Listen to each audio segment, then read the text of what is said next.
सबसे पहले आप सभी को जय हिंद। आज की ये जो हमारी क्लास है ये अब तक की सबसे डिफरेंट क्लास है और इस क्लास में आपको ये बताया जाएगा कि 10th क्लास के बाद सरकारी नौकरी करने के लिए हमारे पास कितने ऑप्शंस होते हैं। यानी 10th क्लास के बाद हम कितने तरीके की भर्ती देख सकते हैं, किस भर्ती में क्या उसका सिलेक्शन प्रोसेस होता है, उसके बाद जॉब प्रोफाइल क्या होता है, नौकरी कैसी होती है, सैलरी कितनी होती है। अब बहुत सारे स्टूडेंट्स को क्या है, इस बारे में जानकारी नहीं होती है। हम लोगों ने जब 10th किया तो हमें तो बिल्कुल ही नहीं थी। तो अब उसमें ये होता है कि हम लोगों को बहुत लिमिटेड ऑप्शंस मालूम होते हैं। हमें बस ये पता होता है कि एसएससी जीडी है, रेलवे है, पुलिस है। उसके अलावा कितने सारे और ऑप्शंस हमारे पास होते हैं हमें नहीं जानकारी होती। दूसरा, जिस स्टूडेंट की हाइट कम होती है वो स्टूडेंट अपने आप को बहुत डीमोटिवेट फील करता है, क्योंकि उसको लगता है कि केवल डिफेंस है और जिसकी हाइट नहीं है उसके लिए सरकारी नौकरी नहीं है।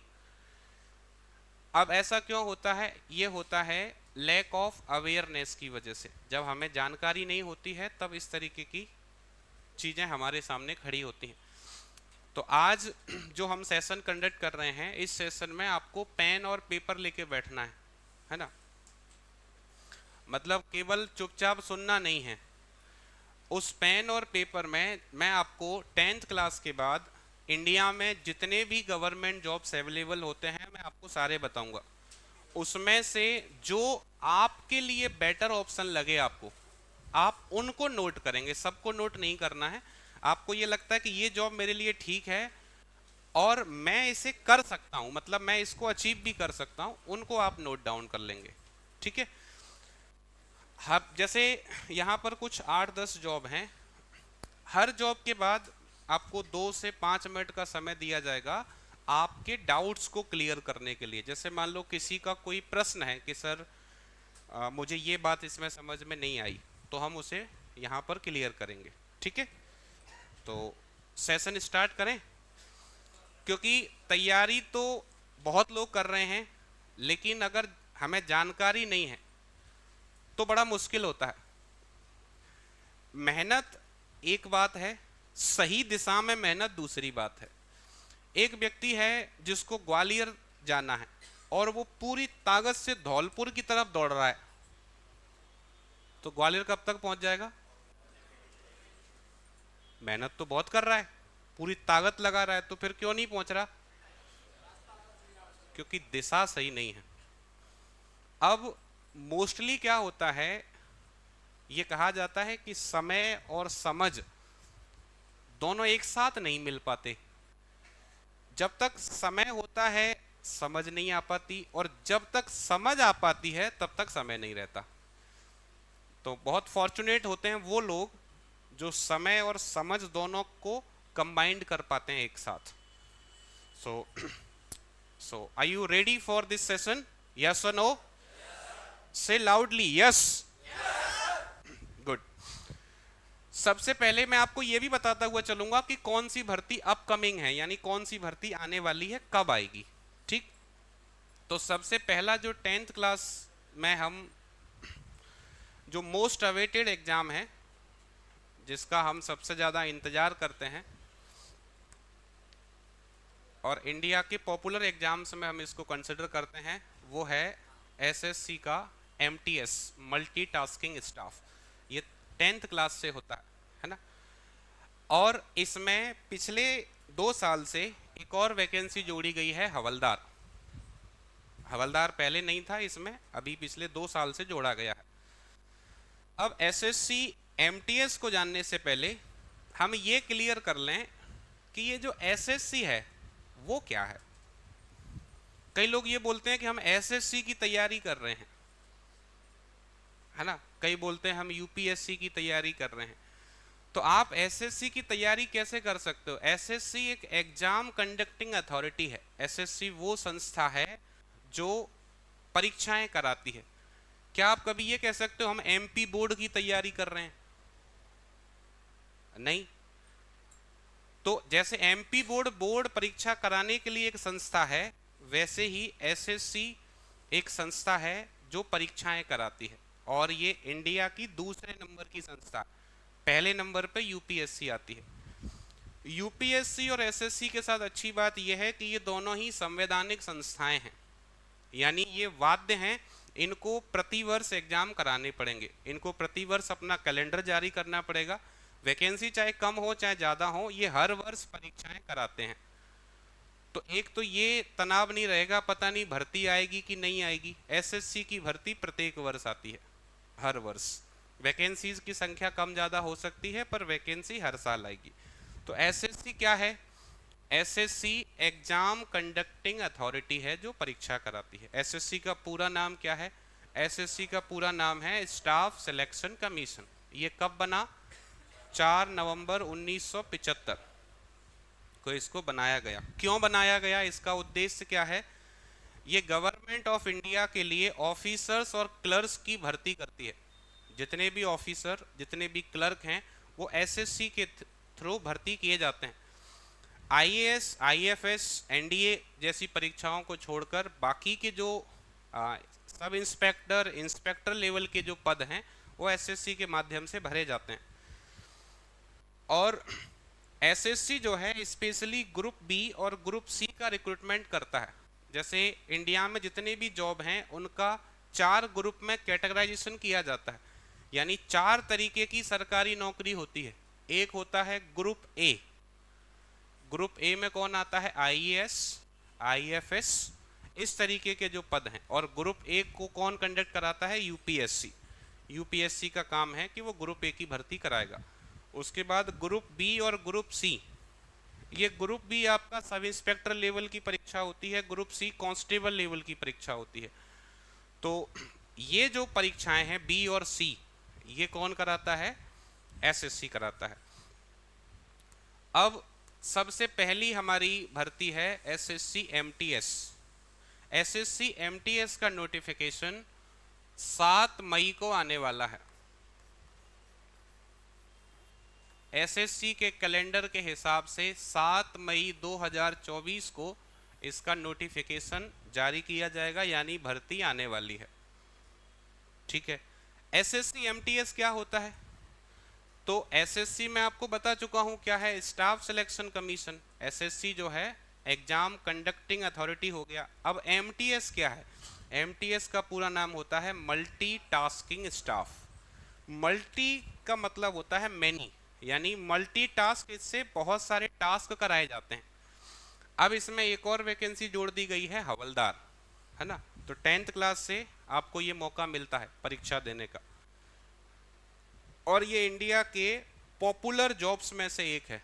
10th क्लास के बाद आपको इतना अच्छा सर्विस मिल जाता है एसएससी के थ्रू, तो ये अच्छा। एक और बात है, 10th क्लास से चूंकि इसके फॉर्म भरे जाते हैं, इसलिए इसमें फॉर्म भरने की संख्या काफ़ी ज़्यादा होती है। बहुत सारे लोग इसमें फॉर्म भरते हैं। जो एसएससी सीजीएल की तैयारी कर रहा है, वो भी एमटीएस का फॉर्म भरता है। क्योंकि देखो, हर किसी को पहले क्या चाहिए? एक सरकारी नौकरी। आपके बड़े सपने हैं, अच्छी बात है, पर पहले हमें क्या चाहिए? एक स्थायित्व चाहिए कि हमको 20,000, 30,000, 40,000 रुपए महीने के मिलते रहें। उससे क्या रहेगा? एक तो घर वालों से नहीं लेना पड़ेगा, दूसरा तनाव नहीं रहेगा कि अगर जॉब नहीं हुआ तो, क्योंकि आपके पास एक जॉब है। इसलिए लोग इस वैकेंसी के लिए बहुत ज़्यादा फॉर्म भरते हैं, और जितनी छोटी वैकेंसी होगी उतना ज़्यादा कट ऑफ रहेगा, उतने ज़्यादा फॉर्म भरे जाएंगे। जितनी बड़ी वैकेंसी होगी उसके फॉर्म उतने ही कम भरे जाएंगे, और उसका पेपर भी उसी स्तर पे होगा। तो एसएससी एमटीएस को हम अपनी भाषा में, मातृभाषा में समझते हैं, हिंदी में, कि क्या है? कर्मचारी चयन आयोग, ये एसएससी का हिंदी में नाम है, स्टाफ सिलेक्शन कमीशन के द्वारा आयोजित किए जाने वाली महत्वपूर्ण परीक्षा में से एक है, जिसका आयोजन विभिन्न मंत्रालयों, विभागों और कार्यालयों में ग्रुप सी, ये कौन से ग्रुप में आती है? ग्रुप सी में, के पदों पर भर्ती के लिए किया जाता है, जिसमें 10वीं पास विद्यार्थी आवेदन कर सकते हैं। SSC MTS non technical exam के नाम से भी जाना जाता है। तो ये एसएससी का परिचय हुआ कि एमटीएस क्या है। अब अगर हमारा एग्जाम क्लियर हो जाता है तो हमारा जॉब प्रोफाइल क्या रहेगा, यानी हमें क्या काम करना पड़ेगा और कौन सा मंत्रालय हमें मिलेगा। तो एमटीएस के माध्यम से इतने मंत्रालय में पद भरे जाते हैं। केंद्रीय सचिवालय, जिसको हम सेंट्रल सेक्रेटेरिएट बोलते हैं। केंद्रीय प्रत्यक्ष कर बोर्ड, जिसको हम central board of direct taxes बोलते हैं। Central board of excise and custom, press सूचना ब्यूरो, विज्ञान और प्रौद्योगिकी विभाग, दूरसंचार विभाग, नियंत्रक एवं महालेखा परीक्षक सीएजी जिसे बोला जाता है। इसके अलावा श्रम ब्यूरो, विदेश मंत्रालय और रक्षा मंत्रालय, इतने मंत्रालयों में आपकी नियुक्ति की जाती है। मतलब इनमें से कोई भी मंत्रालय आपको दिया जा सकता है। अब काम क्या रहेगा, ये जो जॉब है ये डेस्क जॉब है, यानी आपको कंप्यूटर पे काम करना है। तो गर्ल्स के लिए भी बहुत अच्छी जॉब है, क्योंकि लड़कियां मैक्सिमम बैंक वगैरह की तैयारी करती हैं, या तो बैंक के लिए या टीचर के लिए वो सेफ सिक्योर जॉब चाहती है जिसमें बहुत ज़्यादा फिजिकल ना हो। तो एमटीएस आपके लिए एक अच्छी चॉइस हो सकती है। बॉयज़ के लिए तो गवर्नमेंट जॉब अच्छा है, कोई भी हो, है ना, अपने लिए तो गवर्नमेंट जॉब है। पर जो जैसे फिजिकल एक्टिविटी जिसमें ज़्यादा है, लड़कियां ऐसी जॉब से थोड़ा सा जो है वो किनारा करती हैं। वो ये चाहती हैं कि ज़्यादा जो है भाग दौड़ ना हो, वैसा काम हमसे करा लो आप। तो डेस्क जॉब है, कंप्यूटर पे काम करना होता है। अब कंप्यूटर पे क्या काम करना है, एक्सेल और वर्ड पैड पे आपको काम करना होता है, जिसके लिए आपको बेसिक नॉलेज ऑफ कंप्यूटर होना चाहिए। कंप्यूटर की बेसिक जानकारी आपको आना चाहिए। दूसरा काम क्या है, transferring of files from one desk to another desk. एक डेस्क से दूसरे डेस्क पे फाइल ले जाने का काम भी इनका रहता है। तो दो तरीके का जो है इनका जॉब प्रोफाइल रहेगा। सैलरी, मुख्य बात तो यही है। अच्छा, ये सच है, हम कोई भी जॉब कर रहे हैं, पैसा कितना मिलेगा, बात यह है। तो 32,000 रुपये सारा जो है, जैसे सरकारी नौकरी में कुछ पैसा कटता है आपका फंड्स में, जो बाद में आपको मिलता है, तो पूरा काटने के बाद आपके पास 32,000 रुपये सैलरी आपको मिलती है शुरुआत में। धीरे धीरे ये बढ़ती जाती है ना। तो 10th क्लास से अगर आपको 32,000 मिल रहा है तो बुरा नहीं है ना। अब जैसे मान लो कोई ये कहे कि मेरा तो 10th में 90% है ना, 95% है, बोला मैं 32,000 की जॉब कैसे कर सकता हूँ, कर सकती हूँ। शुरुआत 32,000 से कर लो। अगर आपके अंदर पोटेंशियल है, यूपीएससी दो, सीजीएल निकालो, फिर 1-1.5 लाख की जॉब करो। पर कम से कम एक सिक्योर प्लेस तो अपने लिए कर लो पहले, जिससे आगे के लिए परेशानी ना हो। मैं हमेशा स्टूडेंट्स को यही कहता हूँ कि पहले जो है आप एकदम से हवा मत उड़ो, पहले अपने लिए एक सिक्योर जॉब ले लो। हो सकता है आपसे एमटीएस भी नहीं निकल रहा हो, आप कह रहे हो कि छोटी जॉब हम करेंगे नहीं, पहले निकालो तो, उसको साबित तो करो अपने आप को। एज लिमिट 18 से 25 साल एमटीएस के लिए, 18 से 27 साल हवलदार के लिए। एज रिलैक्सेशन, कितनी कितनी छूट मिलती है, एससी एसटी 5 साल, ओबीसी 3 साल। अ पर्सन विथ डिसेबिलिटीज, जैसे जो दिव्यांग होते हैं, है ना, उनको, जो अनरिजर्व्ड हैं, जनरल कैटेगरी से हैं, उनको 10 साल की छूट दी जाती है। ओबीसी को 13 साल, एससी एसटी को 15 साल और एक्स सर्विसमैन को 3 साल। ये जो छूट है ये इसमें जोड़ी जाएगी जो लास्ट लिमिट है उसमें, जैसे 25 के बाद, 25 तक तो सबके लिए है, उसके बाद ये कैटेगरी वाइज आपको छूट दी जाती है। पेपर में क्या आता है सबसे पहले वो भी जान लो। तो अभी तक इसका पैटर्न अलग था, अब पिछले बार से चेंज किया है एसएससी ने। क्या किया है, 4 सेक्शन आपसे पूछे जाएंगे। पहला सेक्शन रहेगा मैथ्स का, जिसमें 20 क्वेश्चन होंगे और एक क्वेश्चन 3 नंबर का रहेगा, तो 60 नंबर ये हो गए।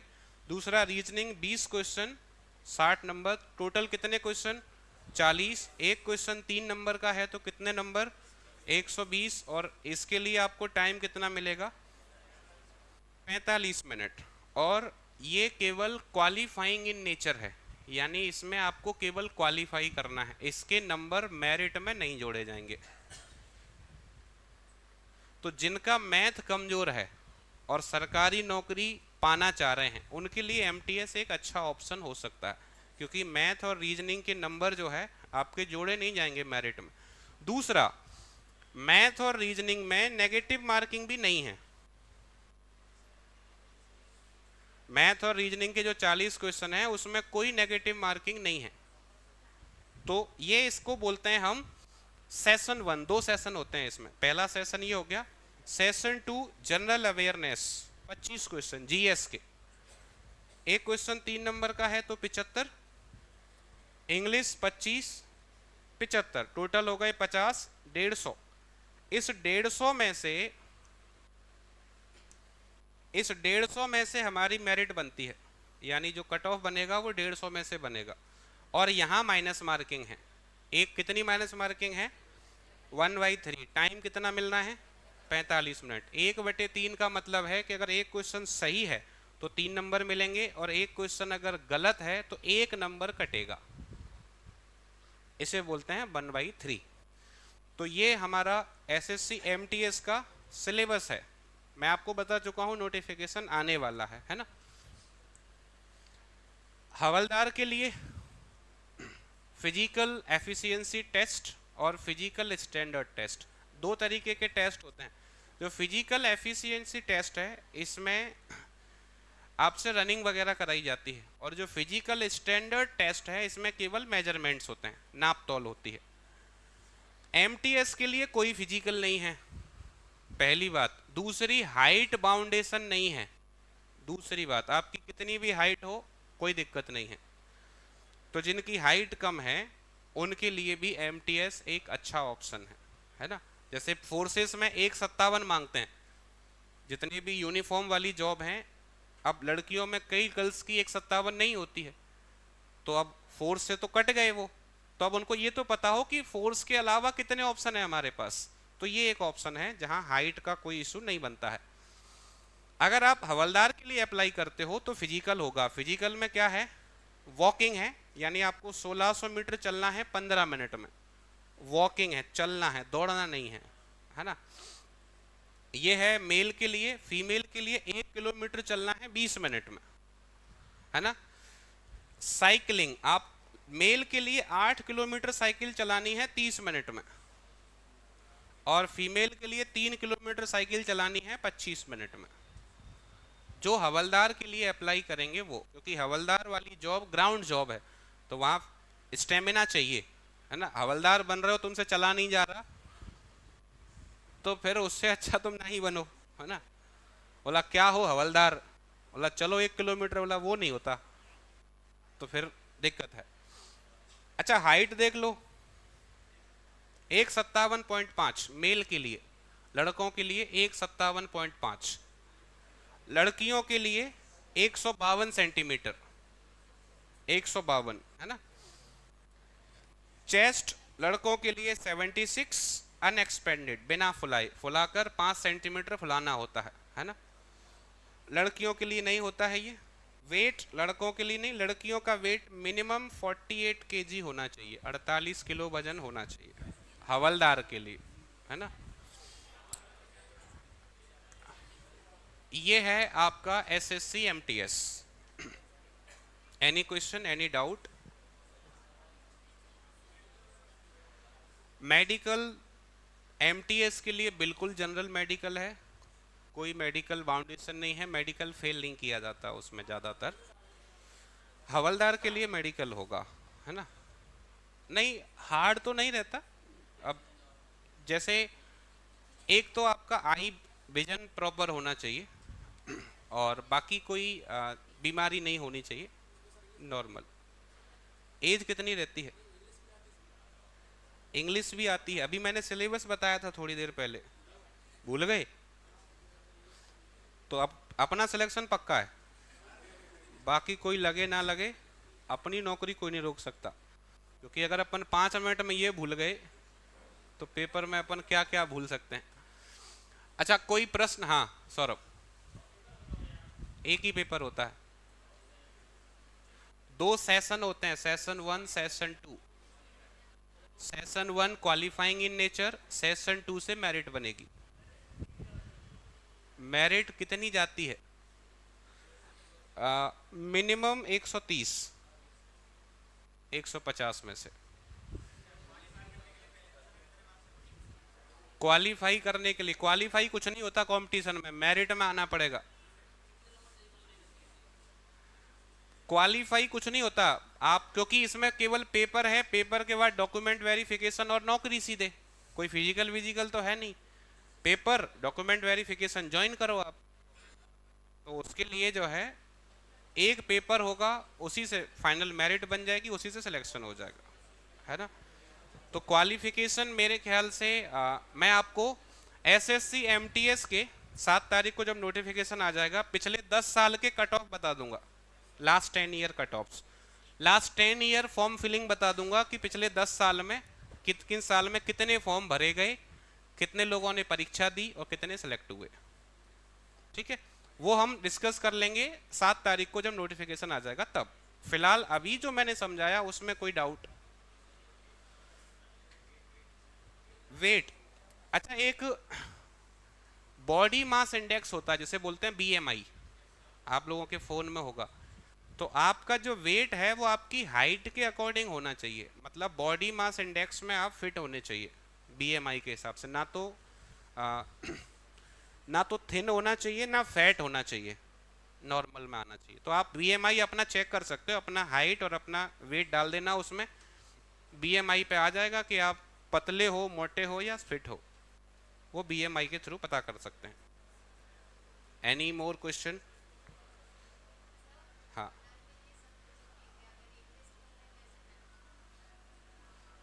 इंग्लिश कैसे मैनेज करें? अब देखो, एसएससी का एग्जाम है और ऑल इंडिया लेवल का एग्जाम है, तो इंग्लिश के लिए क्लासेस चलती हैं अपने यहाँ, आप क्लासेस ज्वाइन कर सकते हो, है ना। 8 बजे से इंग्लिश की क्लास रहती है। अब ये सारी जानकारी मैं आपको इसलिए दे रहा हूँ जिससे हम सही डिसीजन ले पाएं कि हमको लाइफ में करना क्या है। चलें आगे। ये पहली जॉब हुई 10th क्लास के बाद, सबसे पॉपुलर जॉब है 10th क्लास के बाद, सबसे पॉपुलर जॉब एमटीएस है ना, जो आपको सीधे पेपर के बाद ज्वाइनिंग का चांस देती है। ठीक, दूसरा एसएससी सिलेक्शन पोस्ट, कितने लोग जानते हैं इसके बारे में?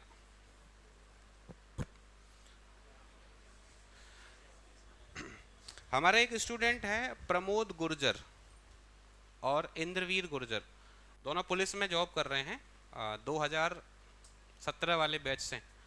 तो उसका फ़ोन आया एक दिन, बोला सर जो है उधर भोपाल में अभी वो, कि मैं इधर भोपाल में हूँ और यहाँ पर जो बाकी लोग जॉब कर रहे हैं वो ऐसे ऐसे विभागों में नौकरी कर रहे हैं जिसको हमने आज तक सुना ही नहीं। और बोला, वो हमसे ये कह रहे थे तुम लोग पुलिस में क्यों जाते हो, यहाँ पर जॉब क्यों नहीं करते? तो बोला सर हमें पता हो तब तो हम करें, हम तो 2-3 चीज जानते हैं, पुलिस, आर्मी और एसएससी जीडी और रेलवे, इससे ज्यादा हमें पता ही नहीं। तो ये भी एक फैक्टर होता है कि बहुत सारे लोग जानते ही नहीं हैं, तो अब अप्लाई कहाँ से करेंगे? सिलेक्शन पोस्ट क्या होता है? अभी इसके फॉर्म भरे गए हैं और इसका एग्जाम मई में होना है। जब इसका नोटिफिकेशन आया था तब मैंने आपको इसके बारे में बताया था, इस बार उसको फेज 12 नाम दिया गया है, फेज 12। हर साल इसका फेज बदलता है ना, फेज 9, फेज 10, फेज 11, इस बार फेज 12 है। अब ये क्या है इसको जान लो। कर्मचारी चयन आयोग हर साल विभिन्न पदों के लिए परीक्षा आयोजित करता है जिसके माध्यम से उम्मीदवारों को एसएससी सिलेक्शन पोस्ट के तहत विभिन्न विभागों जैसे आयकर, सीबीआई, नारकोटिक्स, सीमा शुल्क, उत्पाद शुल्क, परीक्षक आदि में अलग अलग पदों के तहत चयनित किया जाता है। सिलेक्शन पोस्ट की खास बात यह है कि ये तीनों क्वालिफिकेशन के साथ रहता है। इसमें कुछ वैकेंसी 10th से रहती हैं, कुछ 12th से रहती हैं, कुछ ग्रेजुएशन से रहती हैं, और सब के लिए अलग अलग एग्जाम होता है। जिसने कौन सा? नहीं, ये यहाँ पर पोस्ट का फर्क पड़ जाता है। जैसे अगर सिंपल क्लरिकल पोस्ट है तो वो आपको 10-12 से मिल जाएगी, लैब असिस्टेंट वगैरह। ऑफिसर पोस्ट है तो ग्रेजुएशन से मिलेगा। ये आपको इसी के थ्रू आपको इसमें जाने का मौका मिलता है। अच्छा, अगर सिलेक्शन पोस्ट की जानकारी नहीं है तो हम कभी आयकर, सीबीआई, नारकोटिक्स का फॉर्म भरते हैं, हमें पता ही नहीं कि इनकम टैक्स में भर्ती कैसे होती है, नारकोटिक्स में भर्ती कैसे होती है। तो ये सिलेक्शन पोस्ट के थ्रू ऐसा किया जाता है। इसमें ये डिपार्टमेंट हैं जिनमें आपको, अगर आप सेलेक्ट होते हो तो इनमें आपको जॉब दिया जाता है। Research associate, draughtsman, chargeman, senior draughtsman, medical laboratory technology, technical officer, nursing officer, pharmacist, dietitian grade 3, accountant, junior speed analyst और केमिकल असिस्टेंट, ईटीसी। मतलब इतने सारे पोस्ट आपके लिए रहते हैं जहां पर आपको नियुक्ति दी जाएगी। सैलरी मिनिमम 33,000, 33,000 से शुरू होती है और 66,000 तक जाती है ना, maximum 66,000। Age limit minimum 18, maximum post के हिसाब से वेरी करता है। 10th के लिए अलग लिमिट रहेगी, 12th की अलग रहेगी, ग्रेजुएशन के लिए अलग रहेगी। रिलैक्सेशन वही है, ओबीसी 3 साल, एससी एसटी 5 साल, PWD 10, PWD belongs to OBC 13, फिर एससी एसटी 15, एक्स सर्विसमैन 3 साल, एक्स सर्विसमैन अगर ओबीसी से है तो 6 साल और एक्स सर्विसमैन अगर एससी एसटी से है तो 8 साल तक का रिलैक्सेशन आपको दिया जाता है एज में। फिजिकली चैलेंज्ड जो दिव्यांग होते हैं उनको जो है इसमें रखा जाता है। अब इसका एग्जाम पैटर्न जान लो। Reasoning 25 question 50 number, GS 25 question 50 number, math 25 question 50 number, English 25 question 50 number, total 100 question, 200 number का पेपर, 1 घंटे का टाइम। ठीक है। अच्छा, इसको इन सबको जल्दी जल्दी निकाल दूं कि थोड़ा सा टाइम ले लूं? मतलब जो 10 बजे जाते हैं उनको ऐसा तो नहीं 10 बजे ही निकलना है, मतलब थोड़ा नाश्ता करके आए हैं, हाँ फिर ठीक है। क्योंकि क्या है, मेरे ख्याल से ये बार बार नहीं होना है और मैं बार बार बताऊंगा भी नहीं इसको, तो इसलिए अब चूंकि मई शुरू हो रहा है तो यहाँ से कितने सारे वैकेंसीज के लिए हम एलिजिबल हैं वो जान लें, उसके आधार पर अपनी तैयारी करें, कोशिश करें इस 1 वर्ष में हम अपना सिलेक्शन ले लें। कोशिश अच्छे से करेंगे तो डेफिनेटली हमारे पास कम से कम 10-11 पोस्ट हैं 10th क्लास से ही, फिर मैं एक दिन 12th का सेशन रख लूंगा और एक दिन ग्रेजुएशन का रख लूंगा। आज 10th पे ही बात करेंगे, ठीक है। अब यहाँ 4 सब्जेक्ट हैं। एसएससी की जो तैयारी कर रहे हैं, जिन लोगों ने अभी हाल ही में 10th पास किया है या 12th पास किया है, वो एक बात समझ लें कि अगर आपने 4 सब्जेक्ट पे काम कर लिया तो आप बहुत सारी वैकेंसीज के लिए एलिजिबल हो जाओगे। कौन से? मैथ्स, रीजनिंग, जीएस और इंग्लिश। क्योंकि एसएससी के 95% एग्जाम्स में ये 4 सब्जेक्ट ही आते हैं। और केवल एसएससी नहीं, किसी भी एग्जाम में ये 4 चीज़ें तो आती हैं। कई सारे एग्जाम ऐसे हैं जिनमें इंग्लिश नहीं आती, क्योंकि इंग्लिश अपने लिए चैलेंज है। इंग्लिश में अपन ने बंडर ऑफ साइंस तो याद करके निकाले थे, है ना। तो मैं आपको वो वैकेंसी भी बताऊंगा जो बिना इंग्लिश के होती हैं, क्योंकि पहले वो जान लो कि कितना है। अभी इसका एग्जाम होना है। कितने लोगों ने फॉर्म भरा था इसका? फेज 12, 1 2 3 4। मैंने आप लोगों से भी कहा था फॉर्म भरने के लिए।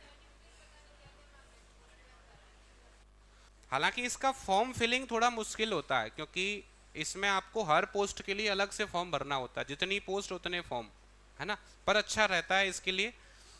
फॉर्म ही अगर ठीक से नहीं भर पाएंगे तो सर्विस तो अपन कहाँ से करेंगे, है ना। अब इसमें क्या रहता है, स्किल टेस्ट भी होता है। क्या है? Those who qualify in the computer based test proceed to a skill test which is of qualifying nature.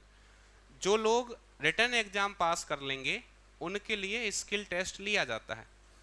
Skill test में क्या रहता है, this stage evaluates specific skills relevant to the position. जैसे मान लो आपने लैब असिस्टेंट के लिए apply किया या आपने फार्मासिस्ट के लिए अप्लाई किया, तो जिस पोस्ट के लिए अप्लाई किया है उस पोस्ट का स्किल टेस्ट आपसे लिया जाएगा। यानी आप जिस पद के लिए आवेदन कर रहे हो उस पद की जानकारी आपको होनी चाहिए पेपर पास करने के अलावा, है ना। तो इसमें स्किल टेस्ट भी होता है। अब अपने क्षेत्र के लिए सबसे पॉपुलर वैकेंसी मुरैना, भिंड, ग्वालियर, यहाँ एक तो अग्निवीर जिंदाबाद, एसएससी जीडी जिंदाबाद, एमपी पुलिस जिंदाबाद, है ना। तो एसएससी जीडी इसका नोटिफिकेशन आएगा अगस्त में।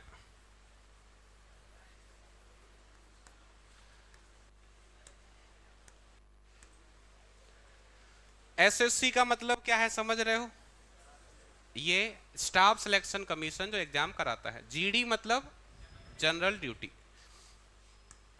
अब एसएससी जीडी क्या है वो समझो।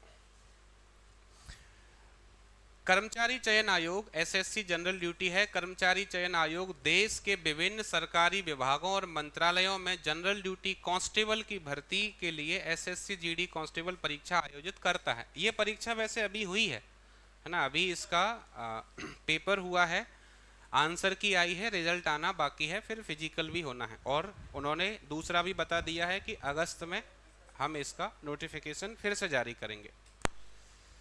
अब इसमें आपको कौन सा डिपार्टमेंट मिलता है अगर आप सिलेक्ट होते हो तो? एक तो SSF, the secretariat security force, ITBP, CISF, BSF, CRPF और एसएसबी। इन 6 विभागों में आपको नियुक्ति दी जाती है depending upon your score in the written exam. आपके जितने मार्क्स होंगे उसी के आधार पर आपको ये पोस्ट दी जाएंगी। अब मैंने बता तो दिया, पर अब ये तो पता हो कि ये होता क्या है। एसएसएफ क्या है, आईटीबीपी क्या है, सीआईएसएफ क्या है, बीएसएफ, सीआरपीएफ, एसएसबी, इनका काम क्या है? क्योंकि कई लोग जानते तो हैं, उनसे पूछ लो कहाँ लगती है नौकरी वाला है, BSF, CRPF, ITBP, Assam rifle, SSF, बोला ये काम क्या करता है, बोला वो नहीं पता। तो इनका वर्किंग जोन भी जानना है कि इनका काम क्या है, एसएसएफ का क्या काम है। तो पहले एसएसएफ को समझो। एसएसएफ क्या है? होम मिनिस्ट्री का एक हिस्सा है। दिल्ली में सेंट्रल सेक्रेटरीट भवनों की सुरक्षा की जिम्मेदारी होती है इनकी। मेट्रो स्टेशन भी है ये, केंद्रीय सचिवालय। जो लोग दिल्ली गए हैं या वहां पर एक मेट्रो स्टेशन है ये। और इनका और काम क्या है? वीवीआईपी जो हैं उनके आवास और ऑफिसेज की सुरक्षा, ये एसएसएफ। इनका तो जो वर्किंग एरिया है वो कहाँ रहेगा? दिल्ली में रहेगा, है ना। दूसरा आईटीबीपी, ये जो है लद्दाख से लेकर काराकोरम पास तक भारत और चीन की सीमाओं की सुरक्षा करने का काम इनका रहता है। इंडो टिबेटियन बॉर्डर पुलिस बोलते हैं इसको, आईटीबीपी। सीआईएसएफ, सरकारी कारखानों को सुरक्षा देना, जो भी फैक्ट्रियां हैं गवर्नमेंट की उनको सुरक्षा देने का काम रहता है सीआईएसएफ का। इसके अलावा मेट्रो स्टेशन, एयरपोर्ट्स वगैरह पर भी सीआईएसएफ रहती है। बीएसएफ, पाकिस्तान और बांग्लादेश के साथ लगी भारत की सीमाओं की रक्षा करना, है ना, first line of defence, border security force, है ना।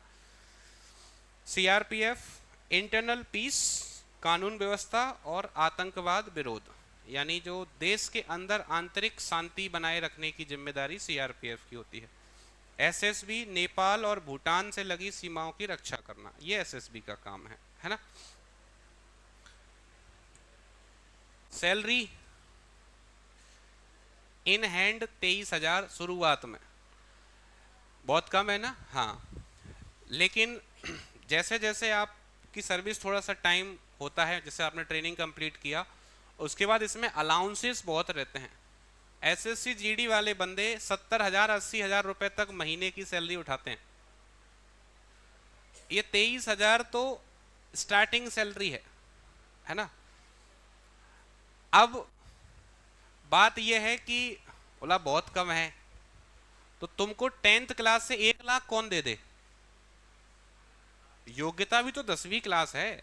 10वीं क्लास में जितना उसका होना चाहिए उतना होता है। अभी भी 30-40 हजार जो लोग अभी भर्ती हुए हैं हमारे स्टूडेंट्स, वो बताते हैं कि 40-45 हजार रुपए सैलरी तो आसानी से बन रही। जिनको कुछ टाइम हो गया 50 हजार से ऊपर सैलरी बन रही है।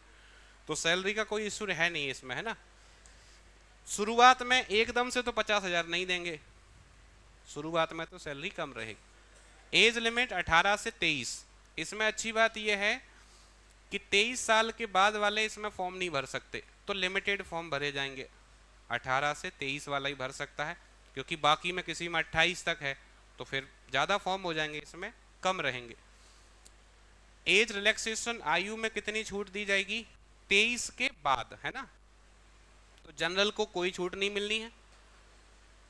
SC/ST 5 साल, OBC 3 साल, एक्स सर्विसमैन 3 साल, ये जो है आयु में छूट दी जाएगी। पेपर जान लो इसका पेपर दिसंबर में होगा, मैं आपको बताऊं, दिसंबर और जनवरी में, दिसंबर 24, जनवरी 25, जो नोटिफिकेशन आने वाला है उसका। इसमें टोटल 80 क्वेश्चन है, 20 question reasoning, 20 question GS, 20 maths और 20 इंग्लिश या हिंदी में से कोई एक। या तो आप इंग्लिश सेलेक्ट कर सकते हो और या फिर आप हिंदी सेलेक्ट कर सकते हो। तो इंग्लिश और हिंदी में से अगर हमें मौका मिले तो हम इंग्लिश की तरफ देखें भी ना, है ना, लेकिन जिनका इंग्लिश अच्छा है वो इंग्लिश को प्रेफर करते हैं। तो 80 क्वेश्चन, एक क्वेश्चन 2 नंबर का है, तो 160 नंबर का पेपर होता है। 1 घंटे का समय आपको इसके लिए दिया जाता है। आप एक बात यहाँ पे समझ रहे होंगे कि जितने भी सरकारी नौकरियां हैं, स्पेशली SSC के एग्जाम्स की हम बात करें, तो यहाँ पर स्पीड का एक अपना रोल है। अगर आपकी स्पीड अच्छी है then only you are eligible to fight, नहीं तो क्वेश्चन 80 क्वेश्चन तक पहुंच ही नहीं पाते, तब तक ही टाइम हो जाता है।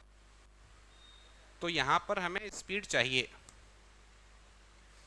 अब इसमें दूसरी चीज है फिजिकल, इसमें फिजिकल अच्छा होता है।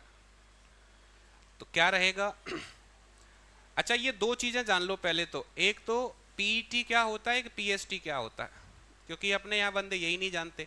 अगर PET लिखा है इसका मतलब ये एफिशिएंसी टेस्ट है, इसमें आपसे दौड़ वगैरह कराई जाएगी।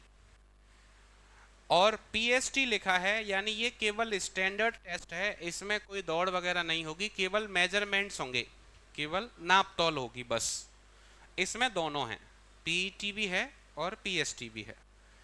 अब जो PET है उसमें क्या है, मेल के लिए 5 किलोमीटर दौड़ रहेगी 24 मिनट में पुरुषों के लिए, फीमेल के लिए 1600 मीटर की दौड़ रहेगी 8.5 मिनट में। लद्दाख रीजन के लिए, क्योंकि वहाँ का जो जलवायु है वो थोड़ी सी अलग रहती है, तो वहाँ पर मेल के लिए 1600 मीटर की दौड़ रहेगी 7 मिनट में और फीमेल के लिए 800 मीटर रहेगा 5 मिनट में। ये लद्दाख वालों के लिए है ना। तो आपके लिए तो फिर ये ऊपर वाला है ना, लद्दाख वाला नहीं है। PST में क्या है, मेल जनरल और OBC हाइट चाहिए 170 सेंटीमीटर, तो इसमें वही जाएगा जिसकी हाइट अच्छी होगी, है ना। दूसरा, फीमेल के लिए जनरल OBC 157 सेंटीमीटर, ये हाइट है।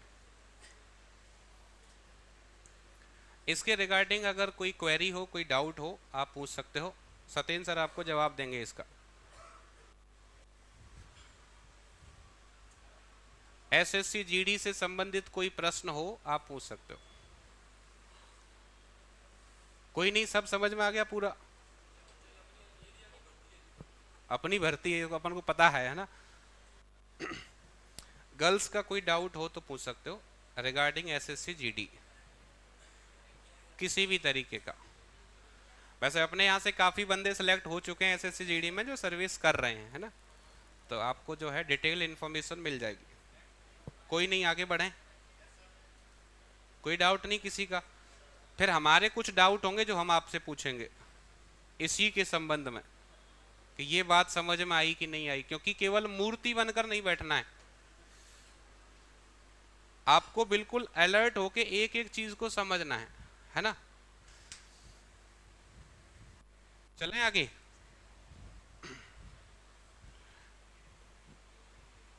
अभिषेक, SSC GD में टाइम कितना दिया जाता है? Total number of questions 80, total marks. Girls के लिए हाइट कितनी रहती है? बॉयज के लिए लद्दाख रीजन के लिए रनिंग कितनी है? 1.16। हाँ, 1600 मीटर 7 मिनट में। इसी तरीके से अटेंटिव रहना है। अब है RRB। जैसे अभी हमने जो वैकेंसी देखी वो SSC की देखी, तो हमें ये समझना है कि जो है जो जॉब प्रोफाइल है, जॉब प्रोफाइल साथ में समझना है। सर ने बहुत अच्छा क्वेश्चन आपसे पूछा, क्योंकि CAG एक डिपार्टमेंट है। अब उस डिपार्टमेंट में बहुत सारे पोस्ट होते हैं। CAG तो फाइनल पोस्ट है ना। तो उस पोस्ट के लिए आप MTS से रिक्रूट नहीं होते हैं, MTS से आपको केवल डेस्क जॉब दिया जाता है। Now next category is RRB। जैसे SSC एक एग्जाम कंडक्टिंग अथॉरिटी है ग्रुप बी और सी के लिए, गवर्नमेंट ऑफ इंडिया के लिए, ऐसे ही रेलवे के जितने भी एग्जाम हैं वो कंडक्ट कौन कराता है? RRB। इसको बोलते हैं रेलवे रिक्रूटमेंट बोर्ड, है ना। अब ग्रुप डी जो रेलवे की सबसे ज्यादा पॉपुलर भर्ती है। इस भर्ती के बारे में पिछली बार आपको फैक्ट बताऊं, पिछली बार 1 लाख पद आए थे। हालांकि इसमें पद बहुत आते हैं, वैकेंसी बहुत आती है, 1 लाख पद तो बहुत है ना। इसमें फॉर्म भरे गए थे 2.5 करोड़, 2,67,00,000।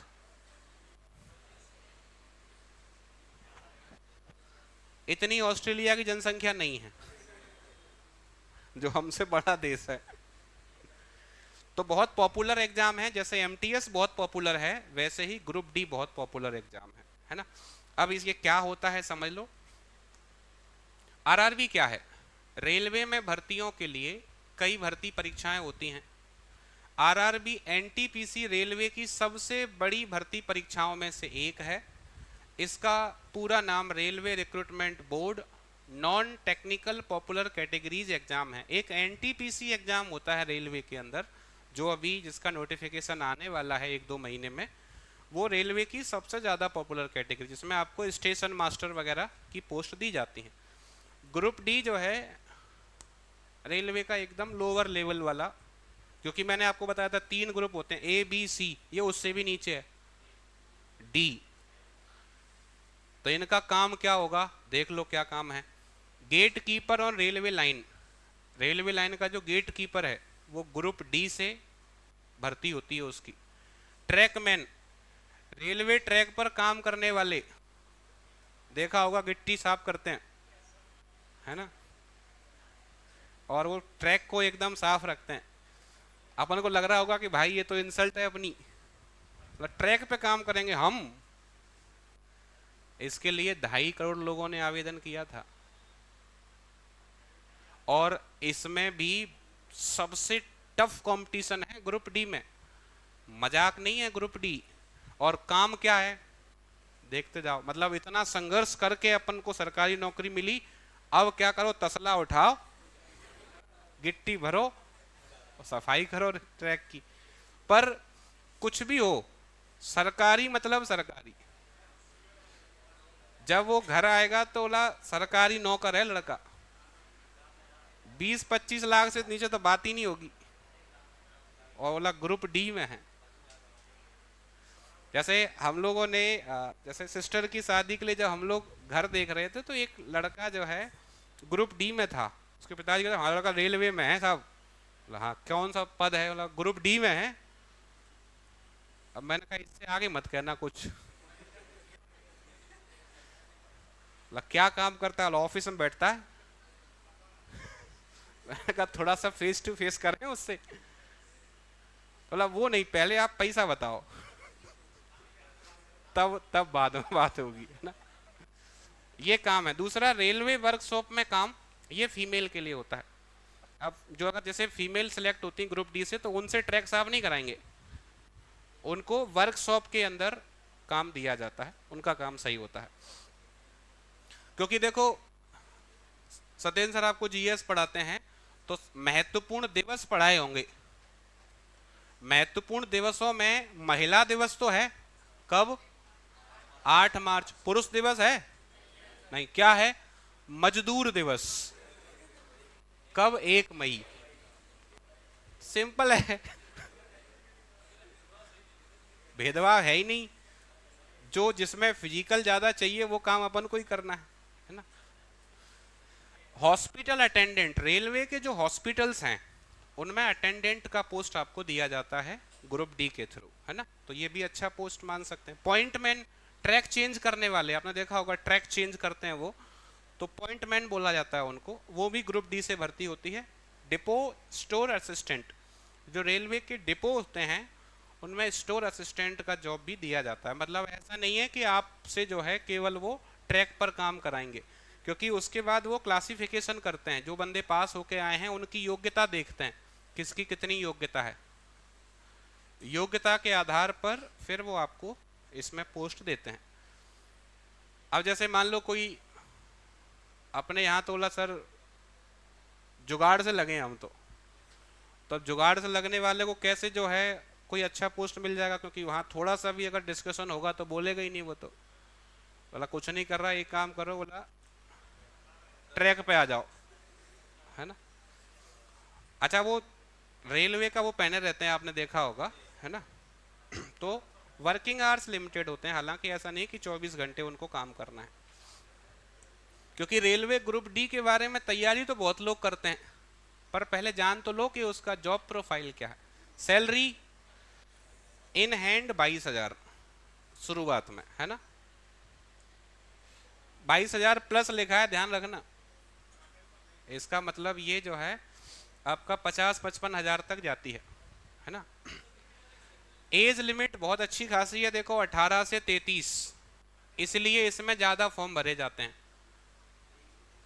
18 से 33 साल के सभी लोग इसमें फॉर्म भर सकते हैं। रिलैक्सेशन, आयु में छूट, SC/ST 5 साल, OBC 3 साल, यानी जनरल वाला 33 तक भर सकता है, SC/ST वाला 38 तक भर सकता है, OBC वाला 36 तक भर सकता है। तो फॉर्म ज़्यादा होने का कारण एक ये भी है। पेपर में क्या आएगा वो देख लो। जनरल साइंस 25 क्वेश्चन, मैथ्स के 25 question, reasoning 30 question, general awareness and current affairs 20 question. इस तरीके से टोटल 100 क्वेश्चन, 100 नंबर, एक क्वेश्चन 1 नंबर का है ना। आपको 90 मिनट दिए जाते हैं, तो टाइम भी सही है ना, 1.5 घंटा मिलेगा 100 क्वेश्चन के लिए।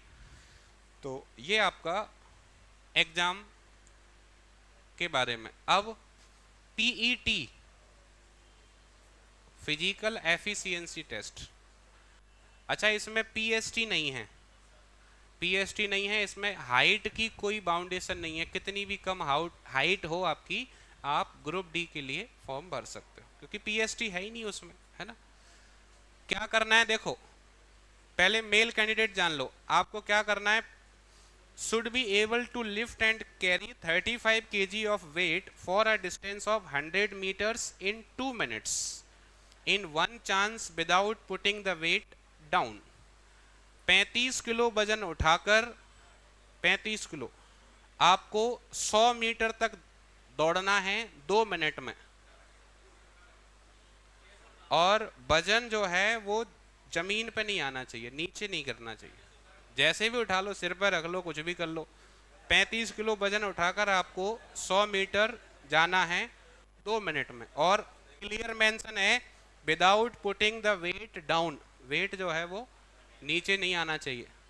ऐसा नहीं बोला थक गए थोड़ा रविंद्र फिर उठा लिया, नहीं, डाउन नहीं होगा वो। दूसरा है should be able to run for a distance of 1000 metres in 4 minutes and 15 seconds in one chance. 1 kilometre दौड़ना है 4:15 में, 4 मिनट 15 सेकेंड में एक चांस दिया जाएगा। यह है physical for male. Now female 20 kilo वजन 100 मीटर तक 2 मिनट में, 20 किलो वजन उठाना है, 1 किलोमीटर 5 मिनट 40 सेकेंड में, ये फीमेल के लिए फिजिकल है ना।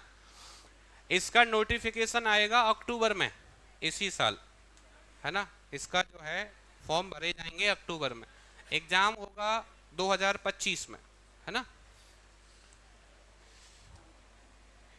Any question, any doubt. Minus marking होगी 1/3, रेलवे माइनस मार्किंग तो करेगा। नहीं तो तुक्का लगेगा फिर, है ना, माइनस मार्किंग तो होता है। एनीथिंग एल्स, कोई और?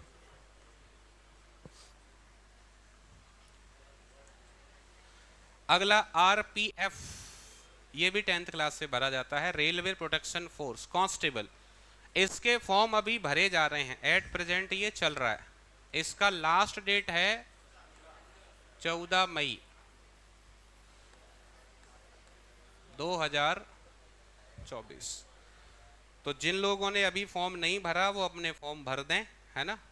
अब आरपीएफ को जान लो क्या है इसका, किस तरीके से रहता है। और मैंने ये कहा था कि पेन पेपर लेके बैठें, तो अब ये नहीं कि पेन पेपर लेके बैठें, जो अपने काम की चीजें हैं उनको नोट डाउन भी कर लें, है ना। मतलब बैठ के ऐसे नहीं देखना जैसे दबंग 2 चल रही हो, बढ़िया बोला सर ये भर्ती ठीक है देख लेंगे कोई बात नहीं, ऐसे नहीं। सिंसियर तरीके से हमें इसको समझना है, क्योंकि अगर हम अपना टाइम इन्वेस्ट कर रहे हैं तो सीखें चीज़ों को कि कौन सी भर्ती के लिए हम योग्य हैं। आरपीएफ क्या है पहले समझो। रेलवे सुरक्षा बल, इसको हिंदी में कहते हैं रेलवे सुरक्षा बल, इंग्लिश में रेलवे प्रोटेक्शन फोर्स। यह एक अर्धसैनिक बल है जो भारतीय रेलवे के यात्रियों, रेलवे संपत्ति और रेलवे परिसर की सुरक्षा का जिम्मा संभालता है। इनका काम यह है। आरपीएफ की स्थापना 1957 में हुई थी और यह रेल मंत्रालय के अधीन कार्य करता है। अब जॉब प्रोफाइल, काम क्या रहता है इनका? Upholding law and order and fostering a peaceful environment with in railway premises. Railway का जो कैंपस है, रेलवे का जो परिसर है, वहां पर लॉ एंड ऑर्डर को मेंटेन करना और वहां के माहौल को बनाकर रखना, यानी वहां पर कोई क्रिमिनल एक्टिविटी ना हो और वहां पर कोई जो है किसी को दिक्कत ना हो। रेलवे जो प्रेमाइसेस है, रेलवे का जो परिसर है, वहां पर कोई दिक्कत ना आए। Safeguarding the facilities and properties owned by Indian railways. Railway की जो संपत्ति है उसकी सुरक्षा करना। आप में से कितने लोगों ने रेलवे के एसी कोच में ट्रेवल किया है? 1 2 3 4 5। एसी कोच में क्या रहता है, जैसे 3 टायर होते हैं, टायर 1, टायर 2, टायर 3, 3 लेवल पर। अब तीनों में ही आपको बेड सीट वगैरह सारी चीजें दी जाती हैं। अब कई लोग ये देखते हैं, बोला जो है कोई नहीं है और टिकट हमने ही खरीदा है, तो पूरा देश हमारा है तो रेलवे भी हमारा है ना, अपनी ही संपत्ति है, तो बैग जो है वो खाली ले जाते पहले ही। उनको पता है कि बोला हो सकता है मौका मिले, है ना। तो आरपीएफ ने अगर आपको देख लिया कि अगर आप जो है गड़बड़ कर रहे हो तो आरपीएफ आपको अरेस्ट करेगा वहां पर, क्योंकि उनका काम है कि वो रेलवे की जो प्रॉपर्टी है उसकी सुरक्षा की जिम्मेदारी उनकी होती है। Providing protection to all passengers travelling on Indian trains. जो यात्री यात्रा कर रहे हैं उनको प्रोटेक्शन देना, उनको कोई दिक्कत ना हो, है ना। क्योंकि जैसे मान लो हमने कोई विदेशी यात्री देख लिया तो हम जबरदस्ती चलो सेल्फी। अब वो बंदा जो है वो नॉर्मल ट्रेवल करना चाहता है, बोला कौन से देश से आया, अमेरिका से, बोला होश में रहो, बोला सेल्फी खिंचवा लो नहीं तो फेंक देंगे उठा के। तो अब आरपीएफ की अपॉइंटमेंट इसलिए होती है कि जो पैसेंजर, चाहे वो भारत का हो या विदेश का हो, उनको कोई दिक्कत ना हो। जैसे कोई दादागिरी कर रहा है, मान लो टिकट आपका है, बोला तुम हटो, बोला हम बैठेंगे, ऐसा होता है कई जगह।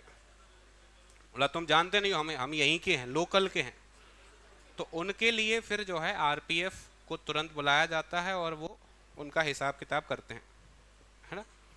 तो आपको जो है आपकी सीट तरीके से मिले, आपको यात्रा में कोई परेशानी ना आए, इसका जिम्मेदारी किसका है? आरपीएफ का, है ना। Monitoring and collecting data related to railway security concerns. तो रेलवे की जो सिक्योरिटी कंसर्न्स हैं उनके संबंध में डाटा की मॉनिटरिंग करना।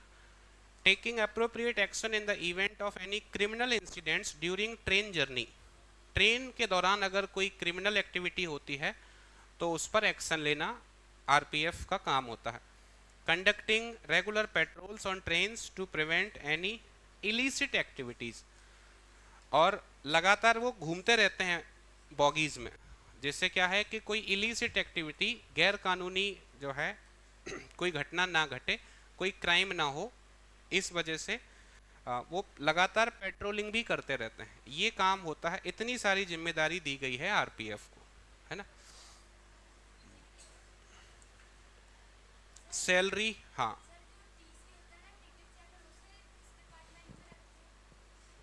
उसे किस डिपार्टमेंट में रखते हैं, उसके लिए एनटीपीसी के थ्रू कुछ भर्ती की जाती है, कुछ भर्ती रेलवे टीसी की डायरेक्ट की जाती है ना। वो अलग से एक डिपार्टमेंट है रेलवे टीसी, है ना। सैलरी जान लो आरपीएफ की, जो लोग तैयारी कर रहे हैं, पेपर देना है तो आगे सिलेक्ट भी होना है अपन को। रेलवे की जो आरपीएफ की जो सैलरी है, उसको 3 कैटेगरी में बांटा जाता है, class X, class Y, class Z. ये एक्स वाई जेड क्या है, जैसे अगर आपकी पोस्टिंग किसी महंगे शहर में है, ऐसा शहर है जहाँ पे सब कुछ महंगा है, उसे क्लास एक्स बोलते हैं। आपकी पोस्टिंग किसी ऐसे शहर में है जो औसत है, मतलब बहुत महंगा भी नहीं है पर बहुत सस्ता भी नहीं है, तो क्लास वाई। लेकिन किसी ऐसे क्षेत्र में जहाँ पर ज़्यादा जो है महंगाई नहीं है, चीज़ें आसानी से अवेलेबल हो जाती हैं और सस्ता क्षेत्र है, तो उसमें को क्लास जेड नाम दिया जाता है। यानी 3 कैटेगरी में रेलवे डिवाइड करता है आपकी पोस्टिंग के हिसाब से। क्लास एक्स वालों की जो सैलरी बनती है 31,270 रुपये बनती है, क्लास बाई 29,636 और क्लास जेड 27,902 रुपये। यानी आपकी पोस्टिंग के हिसाब से आपको सैलरी दी जाती है। ये सैलरी है आरपीएफ कांस्टेबल। एज लिमिट 18 से 28, ये केवल इस बार के लिए है। 18 से 25 रहती है वैसे, क्योंकि पिछली भर्ती 18 में हुई थी 2018 में, और बीच में कोविड आ गया था, तो इस वजह से 3 साल की अपर लिमिट उन्होंने दी है, 3 साल की छूट दी है सबको। तो इस बार 28 तक फॉर्म भरे जा सकते हैं। आयु में छूट कितनी मिलेगी, जो सेंट्रल गवर्नमेंट एम्प्लॉयज हैं जिन्होंने 3 ईयर की रेगुलर सर्विस की है, उनमें जनरल कैटेगरी को 5 साल, ओबीसी को 8 साल, एससी एसटी को 10 साल। मोदी जी कह रहे थे अग्निवीर वालों को हम रेलवे में जो है जॉब दे देंगे, तो अग्निवीर 4 साल का है, यहाँ 3 साल चाहिए। अगर 3 साल भी सर्विस करके आया है तो एक तो उसको एज में छूट मिलेगी बाकी लोगों से, है ना। एक्स सर्विसमैन जो है उनको जनरल में 3 साल, ओबीसी 6 साल, एससी एसटी 8 साल। जो जम्मू कश्मीर के निवासी हैं 1980 से 1 जनवरी 1980 से 31 दिसंबर 1989 के बीच जो वहाँ पर रहे थे, उनके लिए जनरल कैटेगरी 5 साल, ओबीसी 8 साल, एससी एसटी 10 साल। ओबीसी के लिए 3 साल, एससी एसटी 5 साल। अनरिजर्व्ड कैटेगरी, ये किसके लिए, विडोज एंड डाइवोर्स्ड वुमेन, जो विधवा महिलाएं हैं, उनको जनरल कैटेगरी में 2 साल की छूट है, ओबीसी में 5 साल, एससी एसटी में 7 साल। ये एज रिलैक्सेशन है इसके लिए, आयु में छूट है। नॉन क्रीमी लेयर, नॉन, जैसे ओबीसी में 2 लेयर होती हैं, क्रीमी लेयर और नॉन क्रीमी लेयर। ये क्या होता है, ओबीसी को क्लासीफाई 2 तरीके से किया जाता है, मतलब जो ओबीसी कैटेगरी है उसको 2 भागों में बांटा गया है, एक को क्रीमी लेयर कहा गया है, एक को नॉन क्रीमी लेयर कहा गया है, डिपेंडिंग अपॉन कि उनका कितना जो है, मतलब वो जाति कितना कंट्रीब्यूट करती है उसमें, वहाँ उसकी पोजीशन कैसी है, तो उसके आधार पर। जैसे आदिवासी हैं, तो अब आदिवासी हैं और नॉर्मल अपने यहाँ सामान्य ओबीसी भी है, तो अब दोनों को एक उसमें तो नहीं रख सकते, तो एक को वो क्रीमी लेयर में रखेंगे, एक को नॉन क्रीमी लेयर में रखेंगे, तो वो उन्होंने 2 लेयर बना रखी हैं, है ना। Exam pattern, general awareness GS 50 question, arithmetic maths 35 question, reasoning 35 question, total question 120, और एक क्वेश्चन 1 नंबर का है, तो टोटल मार्क्स भी कितने हो गए, 120। टाइम मिलेगा 90 मिनट। यानी 1.5 घंटे का टाइम आपको दिया जाएगा। माइनस मार्किंग 1/3, यहाँ नेगेटिव मार्किंग 1/3 की रहेगी। ठीक है। आरपीएफ कांस्टेबल का जो फिजिकल है वो सबसे तगड़ा है। मैं आपको बताऊं, आरपीएफ फिजिकल में जो फिजिकल के लिए स्टूडेंट जाते हैं उनमें 75 से 80% फेल होते हैं फिजिकल में। 75 से 80%, ये अभी तक का आंकड़ा है रेलवे का। इसलिए आरपीएफ कांस्टेबल वेटिंग लिस्ट तैयार करता है, और आपके लिए, आपसे मतलब अपने क्षेत्र के लिए आरपीएफ एक बहुत अच्छा चांस है, क्योंकि अपने क्षेत्र का बंदा फिजिकल में ठीक होता है ना। अब जैसे पेपर है, 120 क्वेश्चन है, 120 क्वेश्चन में से क्या आप 90 क्वेश्चन तक नहीं जा सकते? मतलब 30 क्वेश्चन अगर हटा भी दें तो 90 क्वेश्चन तक नहीं अटेम्प्ट कर सकते। 90 क्वेश्चन वाले का नंबर आ जाएगा, पर एक्यूरेसी 85 वाले का भी आ जाता है। फिर वेटिंग लिस्ट बनेगी, जैसे ये तो पहली लिस्ट की बात कर रहा हूं मैं, दूसरी लिस्ट, तीसरी लिस्ट, चौथी लिस्ट, तो कहीं ना कहीं आपका चांस तो उसमें बनेगा, लेकिन पहली लिस्ट में ही आ जाए तो ज्यादा सही है ना। लिस्ट कब तक आएंगी? जब तक वो उनकी वैकेंसी फुल नहीं हो जाएगी। जैसे मान लो पहला बैच ही अच्छा है, वो सब फिजिकल पास हो गए, दूसरी लिस्ट ही नहीं आएगी। लेकिन पहली लिस्ट में 75% फेल हो गए तो अब दूसरी बुलानी पड़ेगी, तीसरी बुलानी पड़ेगी। तो इस तरीके से डिपेंड करता है कि कितने बंदे पास हो रहे हैं। अब इतना क्या टफ है, देखो क्या क्या है इसमें। पीईटी भी है और पीएसटी भी है। मेरे ख्याल से अब तक आपको पीईटी और पीएसटी में डिफरेंस समझ में आ गया होगा। पीईटी इसमें फिजिकल एक्टिविटी होगी, पीएसटी में मेजरमेंट्स होंगे। अब ये पीईटी में क्या है, सबसे पहले 1600 मीटर की रनिंग है मेल के लिए 5 मिनट 45 सेकंड में। 800 मीटर की रनिंग है फीमेल के लिए 3 मिनट 40 सेकंड में। लॉन्ग जंप 14 फीट है मेल के लिए, 9 फीट है फीमेल के लिए। हाई जंप 4 फीट है मेल के लिए, 3 फीट है फीमेल के लिए। 4 चीजें हैं ये। इसके बाद हाइट, अगर मैं पीएसटी की बात करूं तो जनरल और ओबीसी में मेल के लिए हाइट चाहिए 165, फीमेल के लिए चाहिए 157। रेलवे इकलौती ऐसी भर्ती है जिसमें आपको 165 की हाइट पे वर्दी मिल जाती है, नहीं तो आपको 165 की हाइट पे वर्दी कहीं नहीं मिलती किसी भी पोस्ट के लिए। और गर्ल्स के लिए तो एक सत्ता बनी है, वहां पे भी उतना था। एससी एसटी के लिए हाइट 160 होनी चाहिए मेल की और 152 होनी चाहिए फीमेल की, है ना। और बाकी जो गढ़वालीज हैं, गोरखाज हैं, मराठाज, डोगराज, है ना, और कुमाऊं, बाकी इनके लिए हाइट 163 और 155, इनको 2-2 सेंटीमीटर की छूट दी जाती है ना। ये गवर्नमेंट ऑफ इंडिया का रूल है उनके लिए, है ना। अब यहाँ पर चेस्ट, जनरल ओबीसी अनएक्सपेंडेड बिना फुलाए 80, फुलाकर 85। SC ST unexpanded 76.2, expanded 81.2। और जो मैंने ये बताए थे आपको, गढ़वालीज, गोरखाज, मराठाज, डोगराज, इनके लिए 80-85। चेस्ट में इनको कोई रिलैक्सेशन नहीं है, वही है ना? हाँ,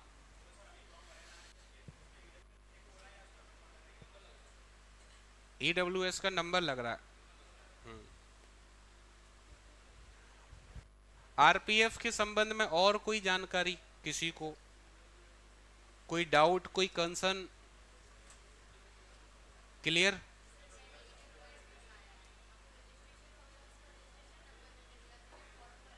हाँ, भर जाएगा, केवल उसमें रजिस्ट्रेशन नंबर ही लग रहा है तो आपका फॉर्म भर जाएगा।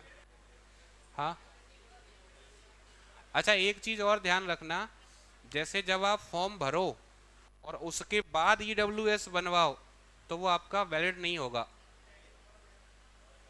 जैसे जो नंबर है उसका जो इशू डेट है, जारी की गई तारीख, वो फॉर्म भरने से पहले की होनी चाहिए।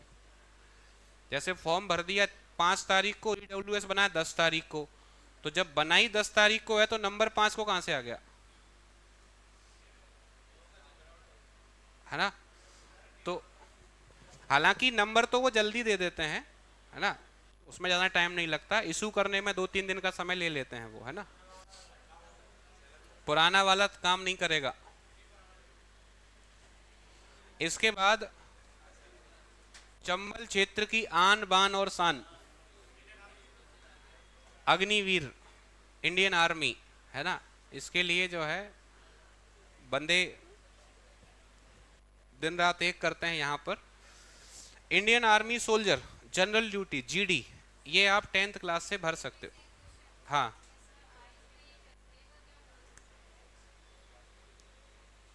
अच्छा, रेलवे की भर्ती के लिए एक बात समझ लो, रेलवे में विजन प्रॉपर चाहिए। जैसे जिनका आईज का कुछ इशू है, तो आई के लिए अल्टरनेटिव ऑप्शन होते हैं हमारे पास। हम वैसे तो रिकॉर्डिंग हो रही है, ऑन रिकॉर्ड नहीं बोल सकते, पर लेजर वगैरह कराकर आपकी आईज ठीक हो जाती हैं, आईज कोई इशू नहीं है। आप पेपर निकालिए, बाकी का देख लेंगे। आप पहले पेपर निकालो, है ना। अग्निवीर 10th क्लास से अभी एग्जाम हुए हैं, कल ही कंप्लीट हुए हैं एग्जाम। अगला नोटिफिकेशन अक्टूबर तक आएगा, है ना। अग्निवीर की नौकरी केवल 4 साल के लिए है। यह वैकेंसी साल में 2 बार आती है। जॉब प्रोफाइल 6 महीने की आर्मी की ट्रेनिंग के बाद आर्मी में किसी भी तरह का काम दिया जा सकता है, यानी आपको हर तरीके का काम करने के लिए तैयार होना होगा अग्निवीर से, अगर आप भर्ती हो रहे हो तो। अब हर तरीके को बाय द वे मत लेना, हर तरीके का मतलब चैलेंजिंग जो टास्क है वो, जैसे मान लो आपको उन्होंने ऐसी जगह भेज दिया जहाँ टेम्परेचर बहुत कम है तो वो भेज सकते हैं, ऐसी जगह भेज दिया जहाँ टेम्परेचर बहुत ज़्यादा है तो भी आपको भेज सकते हैं, क्योंकि आप सेना में आए हो, आर्मी में आए हो, आंगनवाड़ी में नहीं आए हो।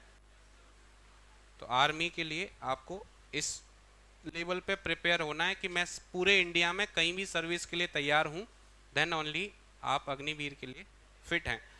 एज लिमिट 17.5 से 21, पर ये जो 21 है ये ज्वाइनिंग के टाइम पे होती है, फॉर्म फिलिंग के टाइम पे नहीं होती है। तो 20.5 तक ही फॉर्म भर पाते हैं, 21 तक फॉर्म नहीं भर पाते हैं, है ना। वैसे इसकी जानकारी आप लोगों को मुझसे ज़्यादा ही होगी, है ना। सैलरी अलाउंस 30,000 रुपये मिलते हैं पहले साल, है ना। उसके बाद हर साल 10% बढ़ता है ना, हर साल आपका 10% बढ़ता जाता है। अग्निवीर ट्रेड्समैन 10th पास 30, जैसे जीडी होता है एक ट्रेड्समैन भी होता है। ट्रेड्समैन में हालांकि कुछ पोस्ट 8 से भी हो जाती हैं, 8वीं पास से भी, और कुछ 10वीं से।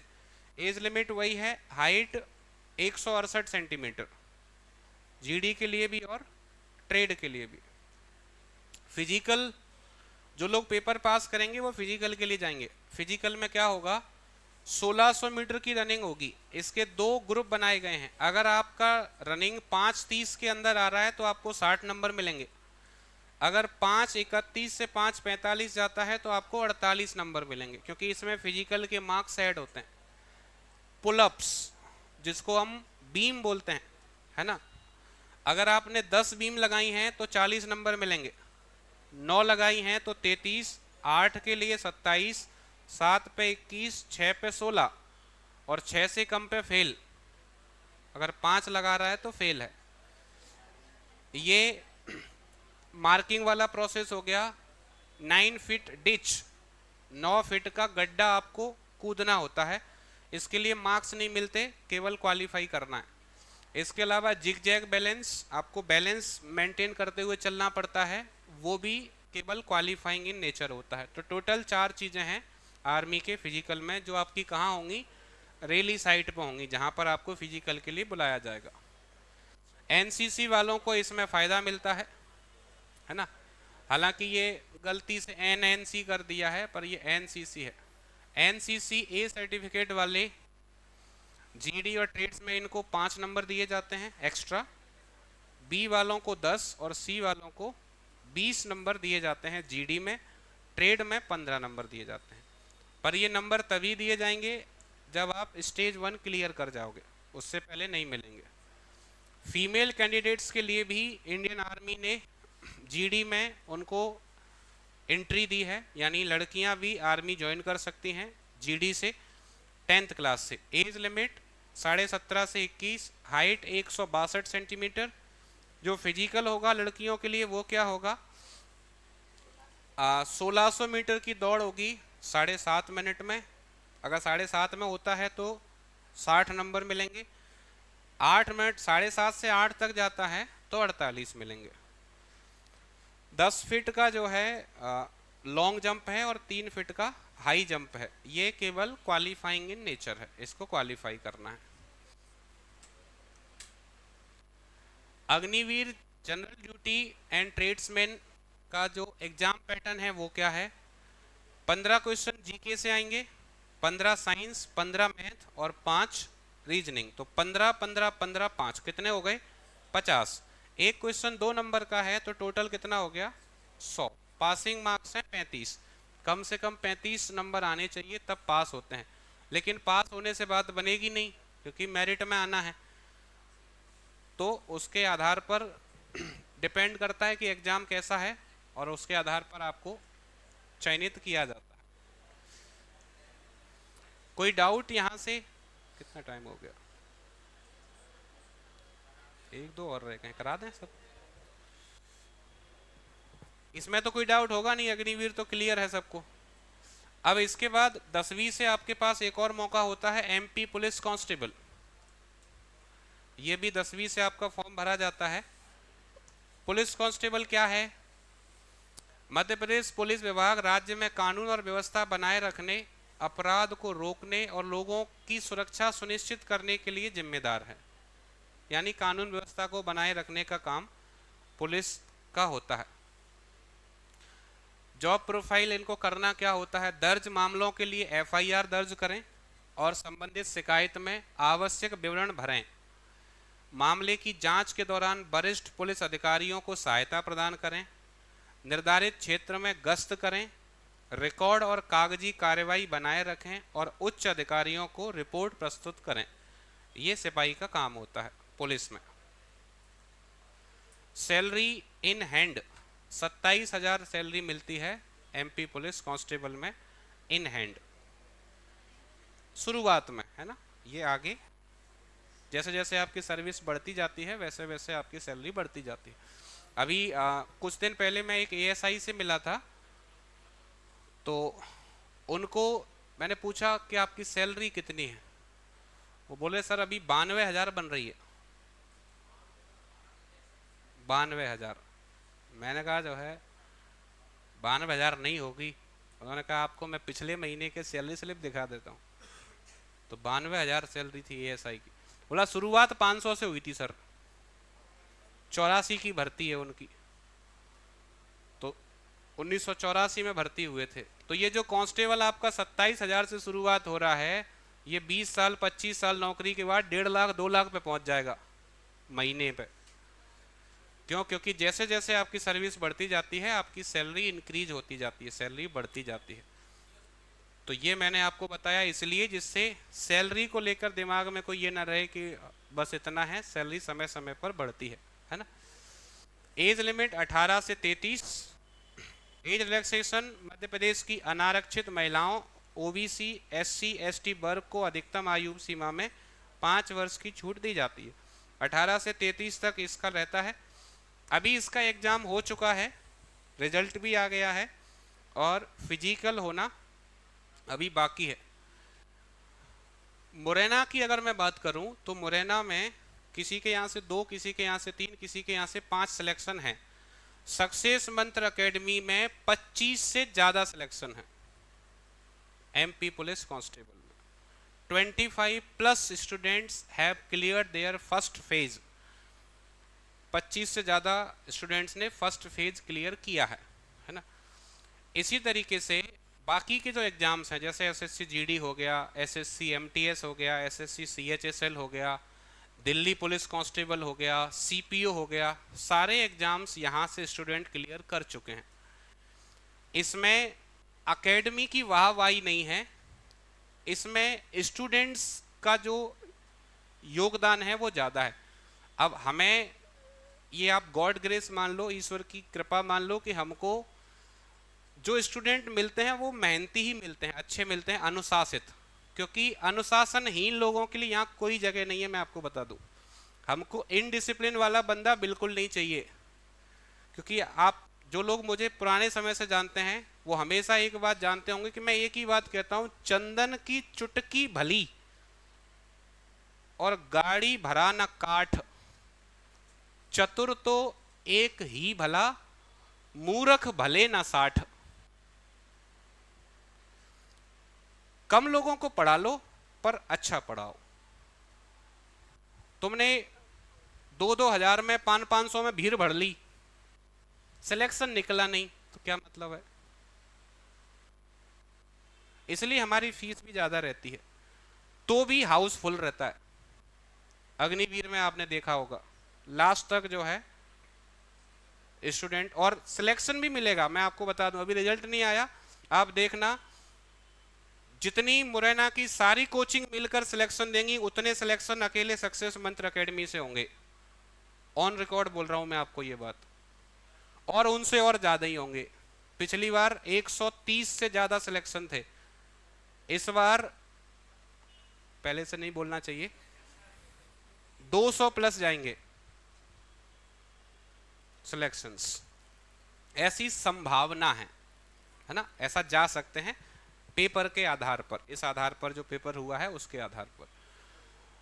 तो एक बात तो पक्की है कि आपका पहला चुनाव तो सही है कि आपने अच्छी कोचिंग चुनी है, पर अकेली कोचिंग चुनने से सिलेक्शन नहीं हो जाता। आपको उस स्तर पे मेहनत भी करनी पड़ेगी। बहुत से लोग फेल भी हुए हैं, सब पास थोड़ी हुए, कई फेल भी हुए हैं। जो नहीं पढ़ेगा वो फेल होगा, और जो मेहनत करेगा, जो पुराने स्टूडेंट हैं उनको ये पता है कि जो डेटा यहाँ से दिया जाता है, जो चीज़ें आपको पढ़ाई जाती हैं वो बाहर नहीं जाती। अब मेहनत आपकी है कि आप कितनी मेहनत करते हो। एक ही क्लास में से अधिकारी भी बनते हैं, चपरासी भी बनते हैं, और कुछ नहीं भी बनते। क्लास एक ही होती है। डिपेंड आपकी मेहनत पर भी बहुत कुछ करेगा। पुलिस का पेपर क्या होता है, इसमें general knowledge and logical knowledge 40 question आते हैं, mental ability and mental aptitude 30 question, science and simple arithmetic 30 question, यानी 100 क्वेश्चन 100 नंबर। सरल भाषा में समझ लें, लगभग 60 से 65 क्वेश्चन मैथ रीजनिंग के रहते हैं, और 30 से 35 क्वेश्चन जीएस और साइंस के रहते हैं। ये एमपी पुलिस कांस्टेबल का पैटर्न रहता है। अब इसके लिए पीएसटी क्या है, यानी मेजरमेंट्स क्या हैं। मैन जनरल ओबीसी और SC height 168, chest 81 centimetre, expand up to 5 centimetre, यानी 81 से 86 सीना चाहिए, लंबाई 168। एसटी के लिए 160, महिलाओं के लिए 158 लंबाई होनी चाहिए। हालांकि हमारे जो पुराने मुख्यमंत्री थे शिवराज सिंह चौहान जी, उन्होंने ये कहा था कि महिलाओं को हाइट में हम दिक्कत नहीं आने देंगे, यानी महिलाओं की जो हाइट 158 यहाँ शो कर रहे हैं वो कम भी होगी तो चलेगा, क्योंकि वो ज़्यादा से ज़्यादा महिलाओं की भर्ती करना चाहते हैं पुलिस विभाग के अंदर। ये उनका कहना था। अब ये मोहन यादव जी क्या कहते हैं उसके आधार पर डिपेंड करेगा, पर हाइट में उतना ज़्यादा जो है यहाँ थोड़ा सा रिलैक्सेशन दे दिया जाता है ना। हो सकता ना भी दें, क्योंकि स्टैंडर्ड्स तो ये कहते हैं। फिजिकल इस बार चेंज कर दिया है, पहले फिजिकल अलग होता था, अब फिजिकल का पैटर्न बदल दिया, क्योंकि इस बार नंबर मिलेंगे फिजिकल में, तो इस बार फिजिकल का रोल अच्छा खासा है। तो मेल के लिए रनिंग है 2:45 में, लॉन्ग जंप 13 फीट, गोला 19 फीट। बाकी फिर इसके लिए मार्क्स डिवीजन भी किया गया है, वो मैंने पूरा यहाँ पर मेंशन नहीं किया है, यानी इतने टाइम में आते हैं तो कितने नंबर हैं, इतने टाइम में आएंगे तो कितने नंबर हैं, गोला इतना जाएगा तो कितने नंबर हैं, इससे कम रहेगा तो कितने नंबर हैं। है ना। इसी तरीके से लॉन्ग जंप इतनी जाएगी तो कितने मार्क्स हैं, ये उसमें डिवीजन है। फीमेल के लिए अच्छा ये रनिंग कितनी है, 800 मीटर है, 4 मिनट का टाइम दिया जाएगा, ड्राइवर को 3 मिनट दिया जाएगा। लॉन्ग जंप 10 फीट, गोला 15 फीट। गोले का वजन अलग अलग है, जो गोला मेल के लिए है उसका वजन लगभग 7.25 किलो के आसपास है, और जो फीमेल के लिए है वो 4 किलो के आसपास उसका वजन होता है, यानी तो उसका वेट भी अलग अलग है। एक्स सर्विसमैन के लिए 3-15 रनिंग, 10 फीट लॉन्ग जंप और 5 फीट गोला।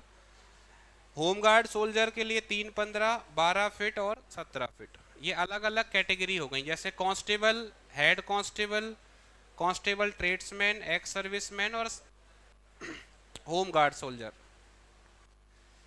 एमपी फॉरेस्ट गार्ड, वन रक्षक।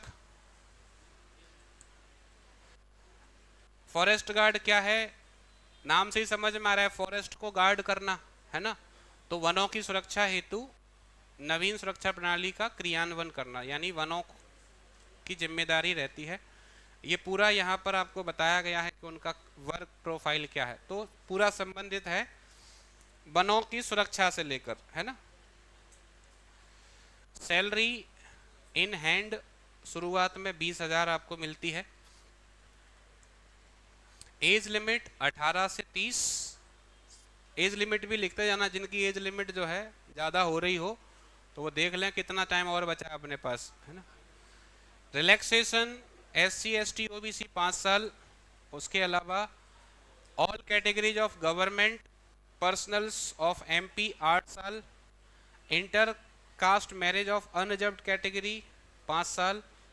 Vikram award winner of unreserved category 5 साल। Vikram award winner of reserved category 10 साल। रिटायर्ड सोल्जर 3 साल। अनरिजर्व्ड कैटेगरी और रिजर्व्ड कैटेगरी 8 साल।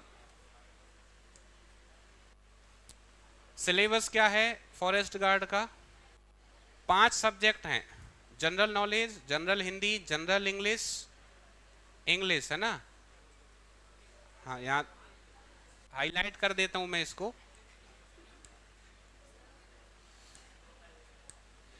मैथमेटिक्स और साइंस 20-20 क्वेश्चन आएंगे पांचों से, टोटल 100 नंबर का पेपर होगा। 2 घंटे का टाइम आपको इसके लिए दिया जाता है, तो टाइम तो अच्छा खासा है ना। फिजिकल क्या है और PST क्या है वो जान लो। हाइट 163 चाहिए मेल के लिए, फीमेल के लिए 150। जिनकी हाइट कम है वो फॉरेस्ट गार्ड के लिए बिल्कुल फिट है ना। चेस्ट 79 अनएक्सपेंडेड और 5 सेंटीमीटर का एक्सपेंड होना है। फिजिकल क्या होगा आपको, अच्छा मेल को 25 किलोमीटर चलना है 4 घंटे में फॉरेस्ट गार्ड, और फीमेल को 14 किलोमीटर चलना है 4 घंटे में।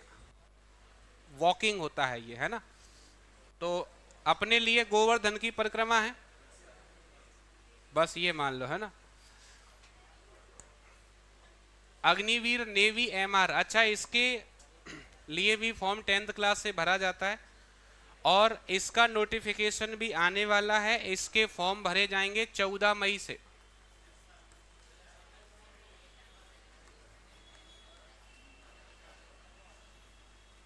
अच्छा कुछ लोग जो है समय को इज्जत नहीं दे पाते, और इस दुनिया में जिसने समय को इज्जत नहीं दी, समय उनको कहीं का नहीं छोड़ता। बड़े बड़े अमीर आदमी जिन्होंने समय को इज्जत नहीं दी, आज उनकी हालत बहुत खराब है। और एक सामान्य व्यक्ति जो समय को लगातार इज्जत दे रहा है और अपने अंदर लगातार सुधार कर रहा है, वो अच्छी स्थिति में है। तो ये जो क्लास आपको आज दी जा रही है, ये वंस इन अ ईयर है, साल में एक बार ऐसी क्लास होगी। इसके बाद ये क्लास 2025 में होगी, आज के बाद ये क्लास नहीं होगी। 10th में मैंने आपको बता दिया इतने सारे हैं बस, उसके और मैंने ये भी बता दिया कौन सी वैकेंसी कब आ रही है। तो कम से कम अभी एक दूसरे को ज्ञान देने की बजाय बेहतर है कि हमारा पूरा ध्यान यहाँ पर रहे, क्योंकि मैंने आपको शुरू में बताया था कि हम लोगों को किसी ने नहीं समझाया था, ये हमको पता ही नहीं था कि कितने करियर ऑप्शंस होते हैं, और मुरैना में ज़्यादातर लोगों को पता ही नहीं है। क्या जितनी वैकेंसीज मैंने आपको बताई आपको सबकी जानकारी थी पहले से? अगर ये नहीं बताते तो क्या ये कभी होती? क्योंकि अपन तो रील से ही बाहर नहीं आ पा रहे। इस बार 10-12 का रिजल्ट बहुत खराब रहा है मुरैना का, पता है आपको? उसका कारण क्या है? Reel, Instagram reel, Facebook reel, है ना, व्हाट्सएप स्टेटस, ये फैक्टर है बड़ा। अगर गवर्नमेंट जॉब चाहिए तो आपको कुछ समय फोकस के साथ पढ़ना पड़ेगा, अदरवाइज मुश्किल हो जाएगा। यहाँ देखो, ये वैकेंसी आने वाली है, इसको जान लो अच्छे से, है ना, क्योंकि 10th के बाद आपको गवर्नमेंट जॉब करने का मौका मिल रहा है। इसको नाम दिया जाता है अग्निवीर नेवी में एमआर। एमआर क्यों कहते हैं? क्योंकि इसको मैट्रिक रिक्रूटमेंट कहा जाता है, 10th क्लास से होता है। सबसे पहला ही सवाल, इंडियन नेवी एमआर क्या है? किसी के भी दिमाग में पहली बात तो यही आएगी कि एमआर एमआर कह रहे हो, है क्या ये? इंडियन नेवी में अग्निवीर एमआर के रूप में भर्ती होने के बाद मुख्य तौर पर ऑफिसर्स मेस में वेटर के रूप में भोजन परोसने, house keeping, funds accounting, wine एवं स्टोर और मेन्यू तैयार करने जैसे कार्य करने होते हैं। इसके अलावा सभी को वेपन की ट्रेनिंग भी दी जाती है, हथियारों की ट्रेनिंग पूरी मिलती है, कंप्लीट। आपने पैरा कमांडो का नाम सुना होगा, मार्कोस का नाम सुना है? मार्कोस, मार्कोस कौन होते हैं? मार्कोस सबसे खतरनाक कमांडो में से एक होता है, और वो कमांडोज कहाँ से चुने जाते हैं? नेवी से। नेवी के जो कमांडो होते हैं वो मार्कोस होते हैं, और एमआर वाले बंदे को मार्कोस बनने का चांस दिया जाता है अगर वो फिजिकली बहुत तगड़ा है तो जब मैंने कहा भोजन परोसने, तो मुझे लगा बेटर, नेवी की यूनिफॉर्म दी जाएगी, वेपन ट्रेनिंग पूरी दी जाएगी, है ना। अब चूंकि 10th क्लास से आपको नेवी में एंट्री का ऑप्शन ही नहीं मिलता है, उन्होंने आपके लिए एक ऑप्शन तैयार किया है कि आप इसके तहत इंडियन नेवी ज्वाइन कर सकते हो 10th क्लास से।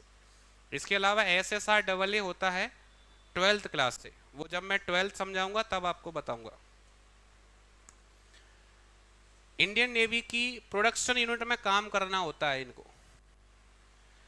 प्रोडक्शन यूनिट यानी नेवी का जो उनके सेंटर होते हैं उनके अंदर ही काम करना होता है, ऐसा नहीं कि जो है किसी होटल में लगा दें आपको। तो जब बंदा यहाँ से जाएगा या जब छुट्टी आएगा तो यूनिफॉर्म में ही आएगा, वहाँ पे जो है क्या कर रहा है क्या नहीं कर रहा है ये तो वही जानता है ना। जैसे मान लो वो खाना बना रहा था, खाना बनाते बनाते कुछ तेल जो है वो उसके बॉडी पे गिर गया, अब वो छुट्टी आया अपने गांव में, किसी ने कहा बोला ये क्या है, तो पता ही नहीं, बोला फायरिंग हो रही थी तो ये गोली यहां से निकल के गई थी। ऐसे आसान थोड़ी होता है बोला सेना की नौकरी, किसी को क्या पता गोली चल रही है कि क्या हो रहा है। तो जो प्रोडक्शन यूनिट है उसमें आपको काम करना है इंडियन नेवी एमआर के तहत, है ना। एज लिमिट 17.5 से 21। ध्यान रखें ये जो 21 है ये at the time of joining होता है, ज्वाइनिंग के टाइम पर तो आपको 21 नहीं मिलता है, 20.5 के आसपास रहता है। तो जिनकी एज कम होती है उनके लिए नेवी एमआर एक ऑप्शन हो सकता है। इसका फिजिकल देख लो, Indian navy Agniveer physical fitness test. बाकी आपके क्लास में अभी एक स्टूडेंट है गर्ल्स में से जिसने ये एग्जाम क्लियर किया था, है ना, पर फिजिकल देने वो नहीं गई थी। अपना अगर हो जाता क्लियर तो जाते फिजिकल देने। हाँ, तो अगली बार जैसे, हालांकि उनको ये समझ में आ गया कि जाना चाहिए था तो शायद अगली बार वो जाएंगे। अग्निवीर का फिजिकल में क्या है, 1600 मीटर की रनिंग है मेल के लिए 6:30 में, 6 मिनट 30 सेकंड।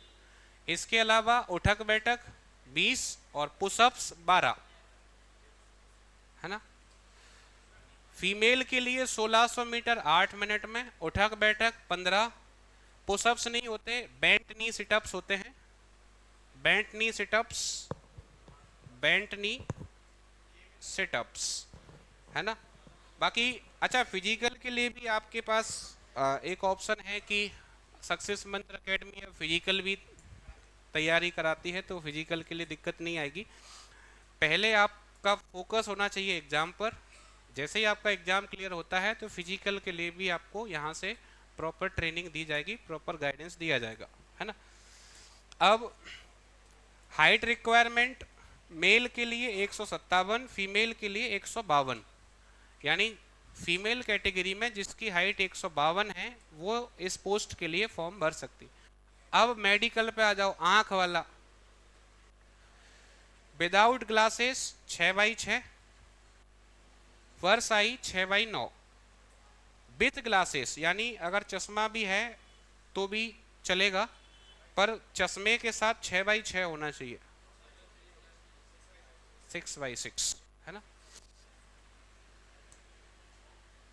सिलेबस जान लो क्या है, एमआर का सिलेबस क्या आएगा पेपर में, general awareness, science and mathematics, तो इंग्लिश नहीं है, अपनी नजर वहीं होगी, है ना। 30 मिनट का समय मिलेगा, 50 क्वेश्चन आपसे पूछे जाएंगे, आधे घंटे में 50 क्वेश्चन करने होते हैं। Marking scheme 1 mark for each correct answer, सही के लिए आपको 1 नंबर मिलेगा, and 0.25 marks deduction for each incorrect answer, गलत होने पर 0.25 काटे जाएंगे, यानी 1/4 की नेगेटिव मार्किंग हो गई। नेचर ऑफ एग्जाम कैसा होता है, ऑब्जेक्टिव टाइप, एमसीक्यूज, आपको केवल ऑप्शन टिक करने होते हैं। लैंग्वेज इंग्लिश और हिंदी, बाइलिंगुअल, दोनों भाषा में पेपर तैयार किया जाता है ना।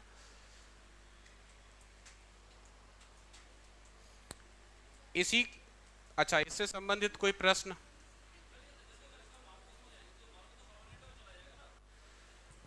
नहीं, इसको शुरुआत में मार्कोस में नहीं भेजा जाएगा, जब 4 साल के बाद परमानेंट जो हो जाएगा उनको मार्कोस के लिए भेजा जाएगा। शुरुआत में 4 साल में खुद तो आपको अग्निवीर ही रहोगे आप, जब परमानेंट हो जाओगे तब आपको मार्कोस का चांस दिया जाएगा, वैसे सीधे नहीं मिलेगा।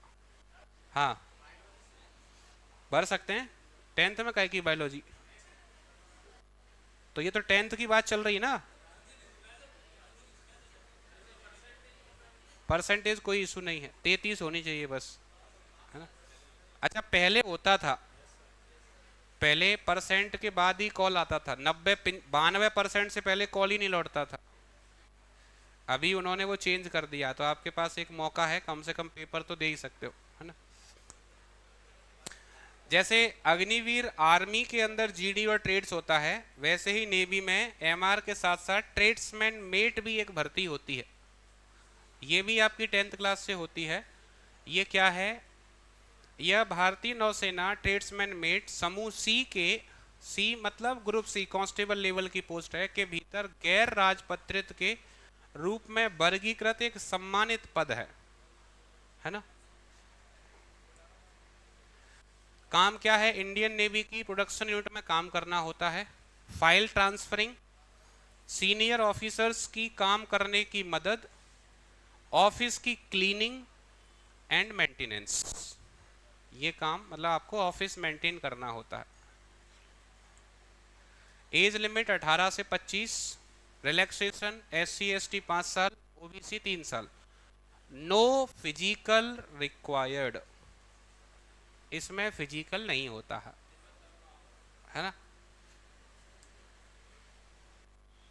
अब कुछ लोग पहले से ही डरे होते हैं, अला फिजिकल नहीं है तो पेपर टफ होगा, तो तुमको थाली परोस के कौन दे देगा सरकारी नौकरी, ये बताओ।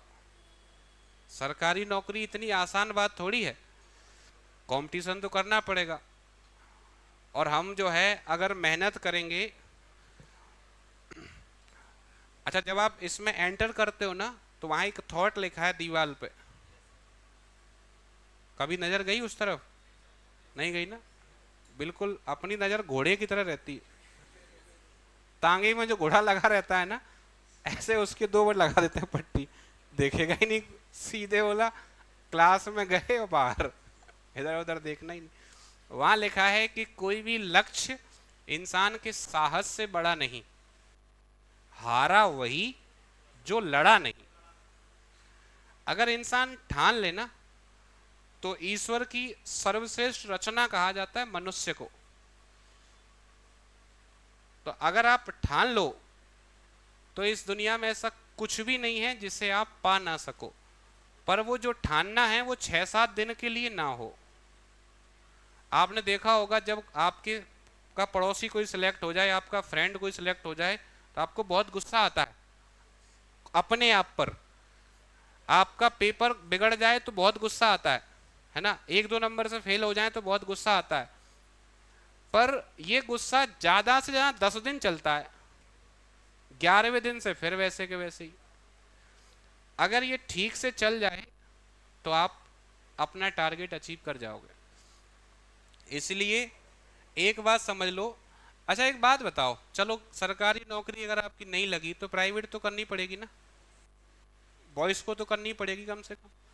तो प्राइवेट में क्या जो है मेहनत नहीं है और ज्यादा मेहनत है ना। अगर ज्यादा मेहनत है और ये पता है कि मेहनत करनी ही है तो क्यों ना अभी कर लें, है ना। कल सत्येंद्र सर क्लास में बता रहे थे कि या तो अभी मेहनत कर लो जब मेहनत करने के लायक हो, नहीं तो जब मेहनत करने के लायक नहीं बचोगे तब मेहनत करनी पड़ेगी। मतलब कई लोग आपने देखा होगा उनकी उम्र नहीं है मेहनत करने की पर करनी पड़ रही है उनको।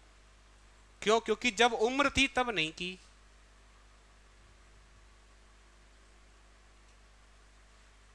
हम में से ज्यादातर लोगों को सोना बहुत अच्छा लगता होगा, जाके 2-3 घंटे बढ़िया सो जाओ, शाम को 8-9 बजे सो जाओ, 6 बजे जगो, 7 बजे 3 घंटे कोचिंग पढ़ लो, 1-आध घंटे घर पे पढ़ लो। और फिर इसके अलावा बहुत जिम्मेदारियां होती हैं हमारी। एक तो स्टेटस लगाना है सुबह, पहली जिम्मेदारी। हर जगह भी लगाना है, व्हाट्सएप, फेसबुक, इंस्टाग्राम, ट्विटर, जितने भी सोशल मीडिया। फिर सबके ये भी देखना है कितने लोग लाइक कर रहे हैं, कमेंट, शेयर, सब्सक्राइब क्या हो रहा है ना। मेरा छोटा बेटा जो है वो बोलता है पापा लाइक करो, शेयर करो, सब्सक्राइब करो। 4 साल का है अभी। अब वो कहां से सीख गया लाइक शेयर सब्सक्राइब? क्योंकि मोबाइल में ही घुसा रहता है, क्योंकि उसकी मम्मी को आदत है रील बनाने की। तो बेटे की पहली गुरु उसकी माँ होती है। पिताजी को तो 2-3 घंटे का टाइम मिलता है। तो आपको ये समझना है ये जो टाइम है ना, ये रील बनाने का टाइम नहीं है, ये रियल लाइफ बनाने का टाइम है। अच्छा मैं शुरू से ही इसके विरोध में हूं, शुरू से। अपनी चले चाहे नहीं चले, पर जो चीज सही है उसको कहना जरूर है। मतलब कई लोग इस वजह से भी उमेश सर से थोड़ा सा रहते हैं, बोला सर आप सीधा बोल देते हो, तो बोल लेंगे। अगर आप गलत हो तो गलत हो, झुके क्यों आपसे। मैं सबको बोलता हूं कि अगर ये चीज गलत है तो गलत है। आप अपनी जिंदगी में इतनी मेहनत कीजिए कि दूसरे लोग आपको अपने स्टेटस पे लगाएं, वो तो है लाइफ। आइंस्टीन कहते हैं, गुलजार ने कहा है, इन्होंने कहा है, तुम भी तो कुछ कहो, इस लायक बनो कि तुम भी कुछ कह पाओ। और इतने श्रेष्ठ विचार डाले जाते हैं। वैसे तो मैं स्टेटस देखता नहीं कभी कि टाइम नहीं मिल पाता, पर कभी कभार जैसे संडे में मान लो टाइम मिल गया, किसी इतने सुंदर विचार होते हैं कि अगर एक भी अपना लिया जाए तो जीवन बदल जाए। पर वो क्या दूसरे के लिए होते हैं, कट कॉपी पेस्ट, उससे ज्यादा तो कुछ होता नहीं। लास्ट पोस्ट है ये, 10th क्लास से ये आखिरी भर्ती है। मतलब 11-12 तरीके की नौकरी आप देख सकते हो। इंडियन पोस्ट GDS इसको बोलते हैं। ये पोस्ट ऑफिस की वैकेंसी है। जीडीएस क्या है? इंडिया पोस्ट जीडीएस भारतीय डाक सेवा दुनिया के सबसे बड़े डाक नेटवर्क में से एक है जो देश भर में लाखों लोगों को रोजगार प्रदान करती है। भारतीय डाक सेवा में कई पदों से ग्रामीण डाक सेवक, इसको बोलते हैं जीडीएस, एक महत्वपूर्ण पद है ना। इसके लिए जॉब प्रोफाइल क्या है? आपको दो तरीके का पद दिया जाता है, एक बीपीएम, एक एबीपीएम। अभी हमारा एक स्टूडेंट सिलेक्ट हुआ है, एक नहीं दो स्टूडेंट सिलेक्ट हुए हैं, उसमें से एक की शादी हुई थी अभी, तो वो कार्ड लेकर आया था, तो उसके कार्ड पे लिखा था बीपीएम। नाम बता देता हूँ उसका, सौरभ नाम है, सौरभ शर्मा। उसका बड़ा भाई भी यहीं से सिलेक्ट हुआ था।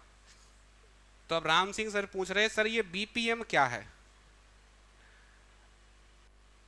अब मैंने कहा ये जीडीएस की एक पोस्ट होती है। सोचो, जो है हम में से ज्यादातर लोगों को पता ही नहीं है कि ऐसा भी कुछ होता है।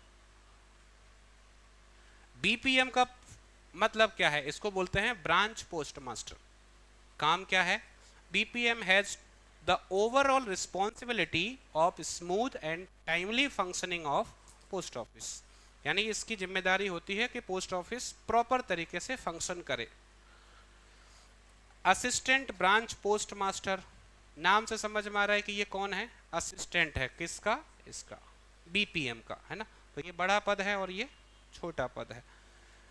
Sales of stamps, stationery, delivery of mail at door step to assist BPM in postal operation, यानी जो मेल वगैरह आते हैं, जो भी लेटर वगैरह हैं, उनको दरवाजे दरवाजे तक पहुंचाना, है ना। ये जीडीएस का काम होता है, और अपने बीपीएम को असिस्ट करना, है ना। Salary in hand 14,000 plus. एक और स्टूडेंट हमारा सिलेक्ट हुआ है इसमें, देवेंद्र बरैया, पिछले बैच का ही था, फाउंडेशन बैच में ही था बंदा वो, है ना। उसका पुलिस का भी क्लियर हो गया, और वो अभी इसमें ज्वाइन कर चुका है, उसने भिंड में उसकी पोस्टिंग है ना। एज लिमिट 18 से 40, 18 से 40 साल तक आप इसका फॉर्म भर सकते हो। एज रिलैक्सेशन, SC/ST 5 साल, OBC 3 साल, यानी अगर SC/ST वाला है तो 45 साल तक जा सकता है, OBC 43 साल तक। सबसे अच्छी बात बताऊं और सबसे खतरनाक बात बताऊं, इसमें एग्जाम नहीं होता, नो एग्जामिनेशन। अब सिलेक्ट कैसे होंगे? आगे लिखा है, selection on the basis of system generated merit list. आप फॉर्म भरते हो, फॉर्म भरने के बाद जितने फॉर्म भरे गए हैं, उन फॉर्म में से जिसकी परसेंट सबसे ज्यादा है उसका सिलेक्शन हो जाता है। यानी अगर 10th क्लास में कैसे भी पढ़ के इधर उधर से ओटी वोटी लेके अगर आपकी अच्छी परसेंट है 90 प्लस, तो आपके लिए जीडीएस एक अच्छा ऑप्शन है। एग्जाम तो देना नहीं, फॉर्म भरना है, हर साल वैकेंसी आती है, फॉर्म भरो, सिलेक्शन हो जाएगा, जॉब करो। ये तो ठीक है कि मतलब सैलरी तो शुरू हो ही गई, अब आगे अपनी तैयारी करो, ऐसा नहीं कि रुक जाओ वहीं पे। उसके अंदर और एग्जाम होते हैं, तो आप अपने रैंक को बढ़ा सकते हो, अपना पद जो है वो और बड़ा कर सकते हो। तो इतने सारे एग्जाम हमारे 10th क्लास से होते हैं। अब यहाँ पर मैंने जितने भी आपको बताए, इसमें अगर कोई डाउट किसी का किसी भी तरीके का हो तो आप पूछ सकते हो।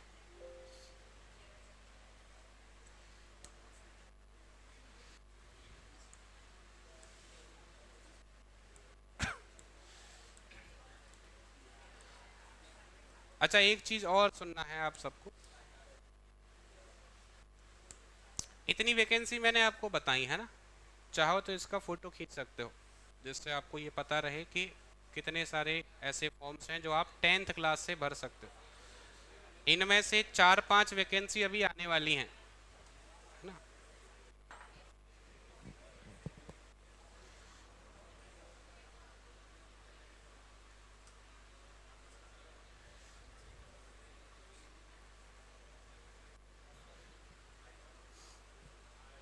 अब बस लास्ट में आपसे एक ही क्वेश्चन है कि अभी जो हमने 2 घंटे का समय यहाँ पे लिया, ये टाइम हमारा सही से यूज हुआ या फिर ऐसे खराब चला गया? सही यूज हुआ है ना। तो इतनी सारी वैकेंसीज हैं, इनमें सुनो, ये वैकेंसी आने वाली है। एक तो ये आने वाली है, फॉर्म भरे जाएंगे 7 तारीख से। ये तो अभी नहीं आ रही, ये अगस्त में आने वाली है, ये अक्टूबर में आएगी। इसके फॉर्म भरे जा रहे हैं, ये कभी भी आ सकती है, कुछ पता नहीं इसका। ये अक्टूबर में आएगी, इसके फॉर्म 14 तारीख से भरे जाएंगे, ये जुलाई अगस्त में आएगी। यानी इतने फॉर्म तो अभी आप भर सकते हो आने वाले कुछ महीनों में। अच्छा, ये तो 10th वाली हुई हैं अभी, और आप में से सब लोग मेरे ख्याल से 12th पास कर चुके हो, तो अभी तो 12th वाली भी बताएंगे अगर इसका रिस्पॉन्स सही रहा तो। अगर ये लगा, मैंने ये क्वेश्चन आपसे क्यों पूछा था कि जो है टाइम यूज हुआ कि नहीं, अगर टाइम खराब हुआ तो फिर सीख लेंगे कि बोला अभी 10th ही बहुत है, आगे मत जानो। और अगर सही से यूज हुआ तो आपको ये भी बताएंगे कि 12th के बाद कितनी फॉर्म आप भर सकते हो और कौन सी वैकेंसी कब आने वाली है। इसी तरीके से